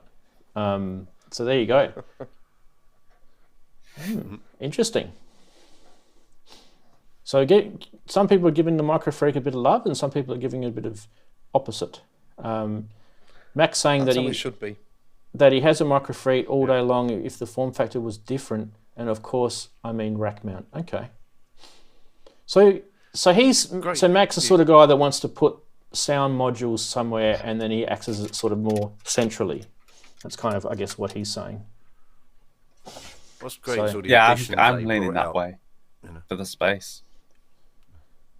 What were you saying, Dean? Just all the additions on the updates that they brought out, like the vocoder, the extra oscillators they put inside of it. You know, so it has been value for money, I think, on that level. They've definitely supported that machine, haven't they? Really well. I mean, like Novation, I've done with the base station too. You know, it's a fairly old machine now, but they're still bringing out updates and things. I think it's really good that companies are willing to do that and keep giving an instrument that's been around for a bit a new lease of life. I mean, okay, the Microfreak's not that old, but the fact that they've added these extra features which make it more than it was before is to their credit. And they're not asking you for any extra money, are they? They're just downloadable. Yeah. So if the Microfreak was a rack mount, would it have the stigma behind it? Because I mean, the way I see it, the part of the Microfreak's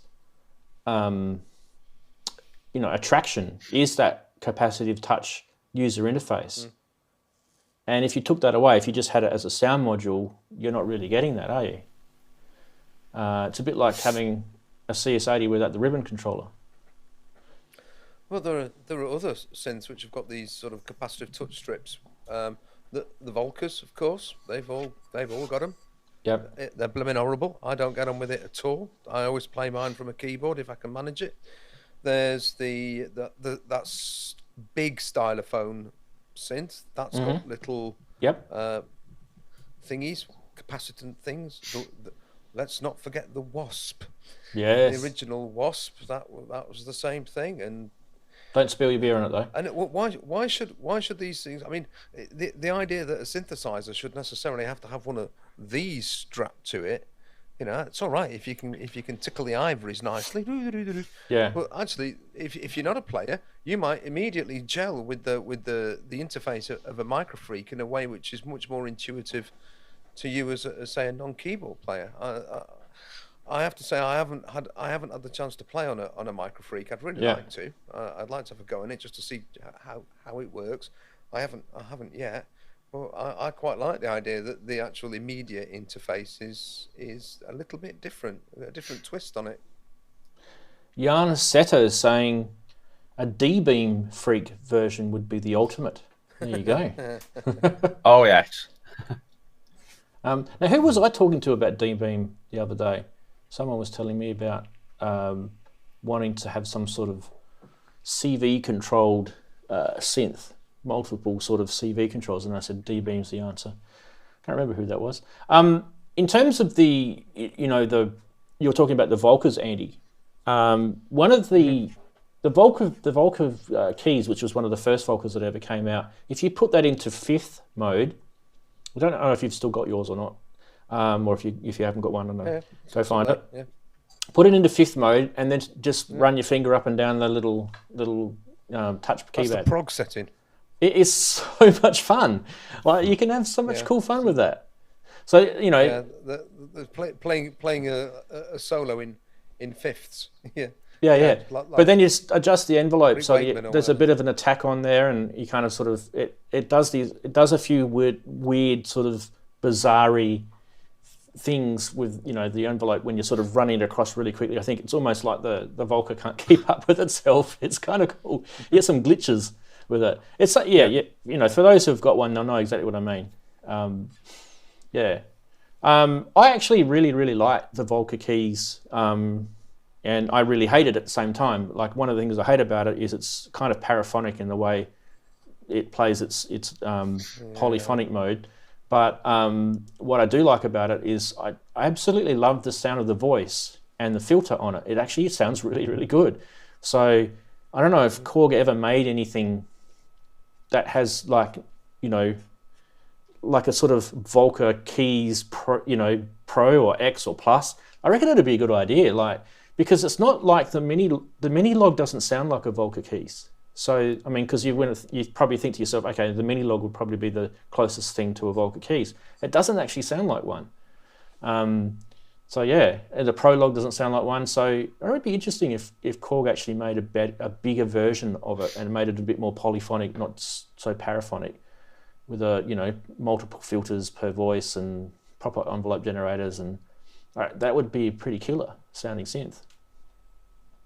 I think a lot of people probably wished their Volker keys actually had more under the hood, if that makes sense. Well, it's true, and a switchable waveform would be nice. Just having the the sawtooth wave is limiting on it. But hey, I mean, the thing cost £100. I mean, it was cheap as chips, really. And like you say, for what it is, it sounds great. Little box.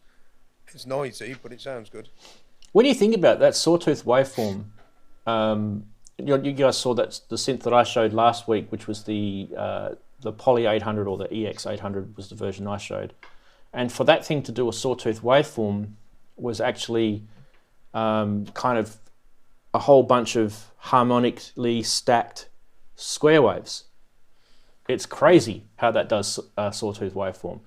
So when you think about it, probably in the electronics of a Volker keys, there is probably other waveforms that it could do. I'm sure someone's probably hacked it and found out ways that you could do it. But that's a really good point. It would be nice if it did have a square wave and, it definitely has a triangle wave because you can get the filter too. Yeah, you've got a good point there. You'd probably have thought that the oscillators that are in the Volker keys are the same as the ones that are in the Volker bass. Because they're both 3 oscillators into one filter, into one amp. So you'd have thought under the hood it's going to be the same. Except you can switch from a sawtooth to a square on the bass, but you can't on the keys. So yeah, you're probably dead right about that, Rans. Interesting thought. Has anybody taken one apart? We'll ask. I wonder if Adamski, do you know? Because you like to tinker with electronics and stuff. Do you happen to know what's under the bonnet of a Volker? Have you ever had the chance to have a look? The only thing that I've ever looked at was the snare mod on the Beats, on the Volker Beats. So, because that snare sounds absolutely horrible. It sounds like someone flushing a toilet and resampling that. Big thanks to Wagoo, who's dropped the number of the Beast beer fund, £6.66. I got it right this time. Yay! I said cents last time. Sorry, I live in a country that has cents. And Human Errors, Keith and Watson saying, in the UK here, there are more around now, but now on a 3-month wait. And I think he's talking about Microfreak, maybe, I think. Okay. Human Error saying, I find the Mini Brute 2S so much easier to use than the Freak. Yeah, but it's kind of... See, I don't have a Mini Brute 2. I have a Mini Brute, and I also have a Micro Brute. And I never ever bought the Mini Brute 2 because, I mean, what's the point? There's differences, I know, but it's got the same basic architectural sound, so you don't really need it. And I've got the Mini Brute and the Micro Brute, so therefore, technically, it's like a Mini Brute 2 if you combine the two. I did like the way they implemented the sequencer in it, though. That's a really cool sequencer in that. Sasquatch is saying, let's face it, there aren't really any bad sounding synths these days, just different user interfaces and connectivity. And he's probably very true. He's nodding to you there as well. I think that's a pretty good point. I think we all will find stuff that we like, and then people that say that they like it may disagree with what I say I like too. So, you know, that's just how it is. Wagoo saying he'd like to try the Volca Modular and the Volca Noob Ass. It's a great name, isn't it? New Bass. Yeah, I love that. But yeah, I think definitely get the Volca Modular. It's kind of Buchler-ish, but very sort of sine wavy and FM-y. But yeah, cool fun. And FM-y in more of an analog sense, FM. So more AM, FM, that sort of stuff. But it's definitely cool. Humor saying the Mini Brute 2S sequencer is so good. Yeah, I agree. I mean, it's something that, you know, I don't need it, but because I've got a BeatStep Pro, and it's not quite the same as a BeatStep Pro, but I've also got a Drum Brute. I know what those sequencers are like. They're really good. Arturium makes some good sequencers, that's for sure. Sorry, Darren. I know you don't like the BeatStep Pro, but it is actually a pretty cool sequencer. No, I don't say I don't like it. I just say I don't get on with it. Yeah, you don't. It's like we were talking about before with synths. Yeah, absolutely. Yeah. Well, guys, maybe I should get it out. Is yours the black one or the white one? I always forget. Is yours the white one? Mine's the black one. Yeah. White one. Yeah, I got the white one too. So I never got the purple cables or anything like that with mine. I think that's why I refused to use it. Yeah. You dummy spitter, you. But I was going to say about the BeatStep Pros, it was once I'd stopped trying to set up a sequencer using the actual step buttons and the knobs, which is a blimmin' fiddle faddle, and just play it in on the pads. And then you can take notes out, and then you can tweak it. I found that just much more immediate. I've had an awful lot more fun with the BeatStep Pro, with it sitting over here underneath the modular setup, than I ever had with it running the Volcas and the SH01A and those things. It's actually got a bit of a new life for itself, but there are still things I need to learn how to tweak on it. So I wonder if Darren would actually get along with the Korg SQ64. Yeah, wondering. Interesting in that one. I've got a Korg SQ1. Yeah, but it's different. The SQ64 is different to it. It's more, that the SQ1 is more kind of like an analog sequencer, like in the traditional sense. Yeah. But the SQ64 is more like a multi-track sequencer. It's kind of the BeatStep Pro's competitor, really. I actually wouldn't mind getting one. I just think they're a little bit pricey. I think at the moment they're a bit pricey. Yeah. I think it's going more up against the KeyStep Pro. You've got three melodic tracks and a drum track like the KeyStep, but it has a different interface rather than the keyboard. Yeah, it's a pad interface. Yeah. I think it's an interesting looking box, but then again, I think the KeyStep Pro is a really interesting looking box too. So yeah, Darren, can I ask you about the SQ1? I think you mentioned this before, and I just wanted to confirm. Does it actually have pitch quantization built into it? No. Or are all the knobs just free running? Free running. I've got one too. Yeah. Right. Yeah. But you can put pitch quantization in it through Eurorack. So if you've got a quantizer, yeah, it I will just work. wondered if it had one. Yeah. If it had it built into it, so that Yep. so that when you turn the knob, it was stepping through semitones, rather than just going. I can't excuse my voice. Just sweeping up a pitch. Maybe there might be a mode on there that does kind of lock the pitch in. I don't know. I could be wrong. Someone in because it's got from minor, because you can change it from minor, major. I think there's another. So Sensient's saying it does. Sensient's saying it does. Okay. Yeah. Yes, it does. Corrected. It's been a while since I've used mine. Talking of modes. Yes. No. What? The problem I've had with mine is it's like the CV gate MIDI in and out. I don't know if I have a dodgy box, because you can use the CV, so I can run two of my synths, which is really cool as a CV, converter to MIDI and whatever. But there's a setting you're supposed to do on turn off and turn on, and sometimes I've had it working, the next minute it's just not working. I just don't know what that's all about either. Just the global settings.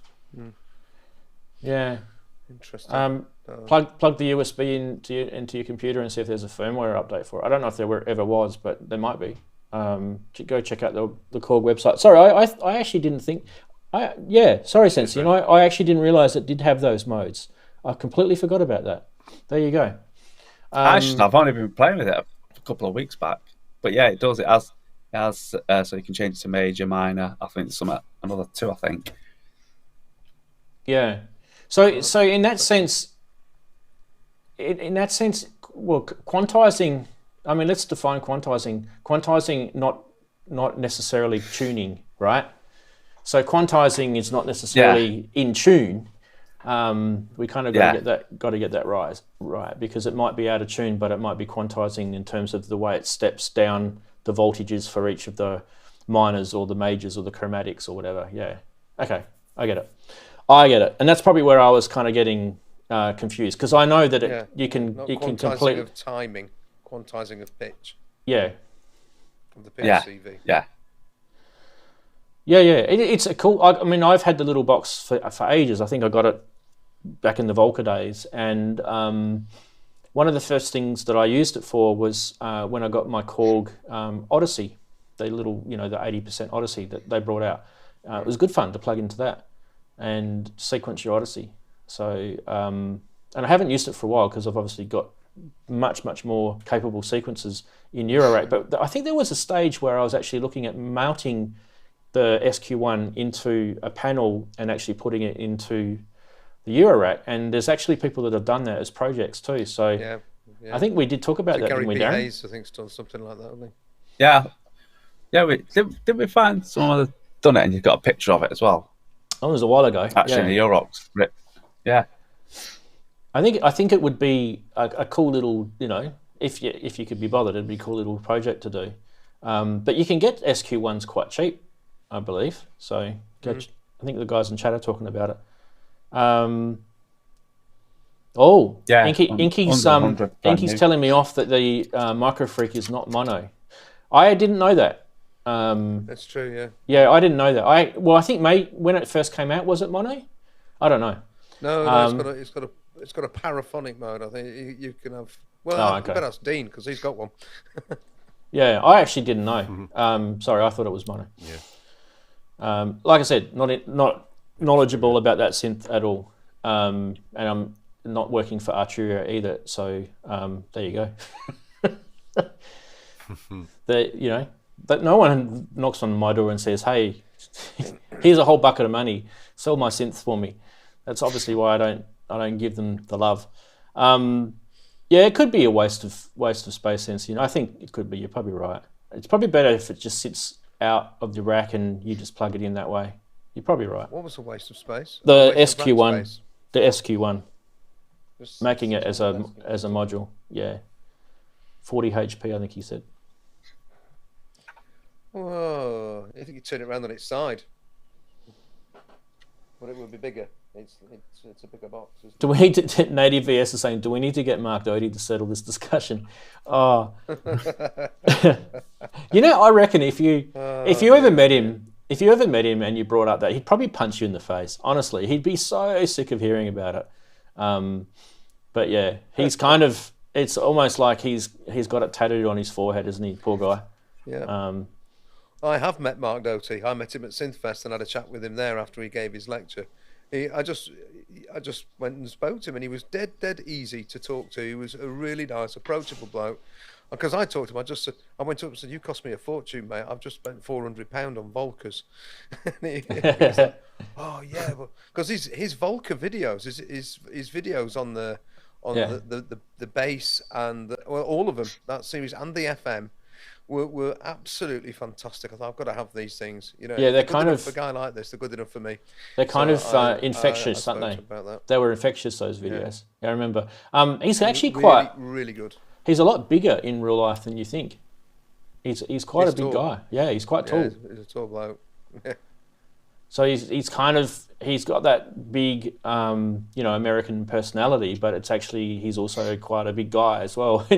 A little bit kind of. Oh, okay. Yeah. It's a tall bloke. Yeah, he does great videos. Very charming. I enjoyed meeting him. Yeah, he's a good guy, and we're lucky. See, this is what I love about the synth community. We're lucky to have people like Mark and all the other people that we talk about regularly on the show. We're lucky to have them because they don't have to do what they do. They don't have to put YouTube videos up and educate us. Imagine if Mark didn't do those videos on paraphonic and in polyphonic and stuff like that. I mean, someone may have done it, but not as well as him. He was quite well at educating us. And I mean, obviously he worked at the Moog Foundation, and I don't know if you guys know, but he worked with Prince. So he's gone through quite a huge career, and I think, what does he work for Buchla now, doesn't he? I think he works for Buchla now. Yeah, I think so. So he's very, very knowledgeable. So there's a video on his channel where he talks about his life before. It was kind of around the days when he was with the Moog Foundation. He talked about his life a bit. Very interesting. Very interesting.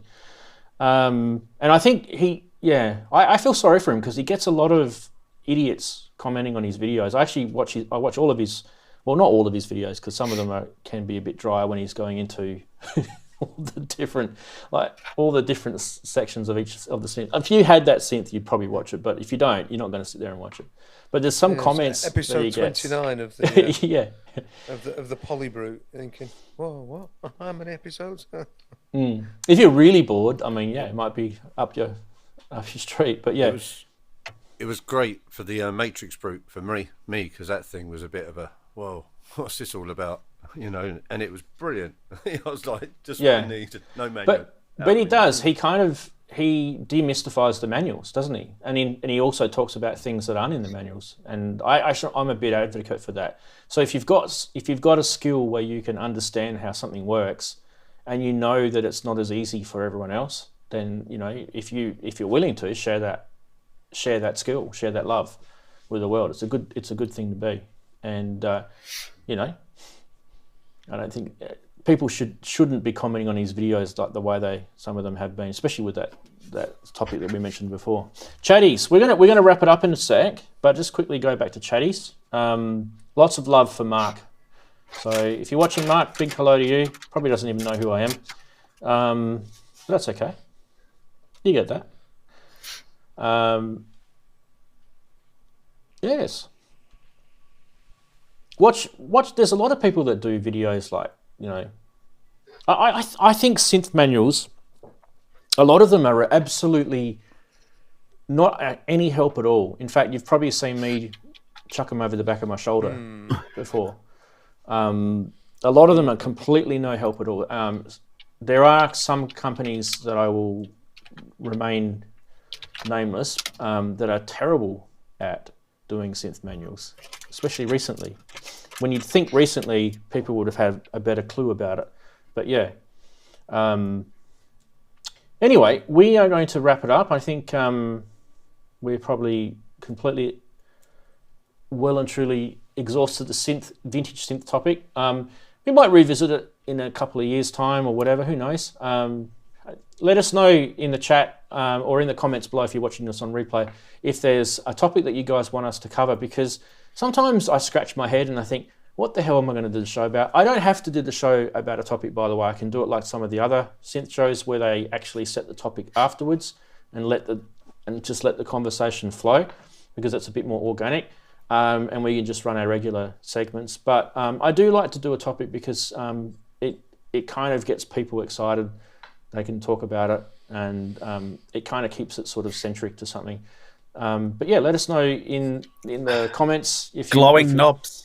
Glowing knobs, yeah. Definitely won't be doing that. Yeah, Human Error's got the right idea. One of the things I noticed is last week we only got 6 people that liked the show.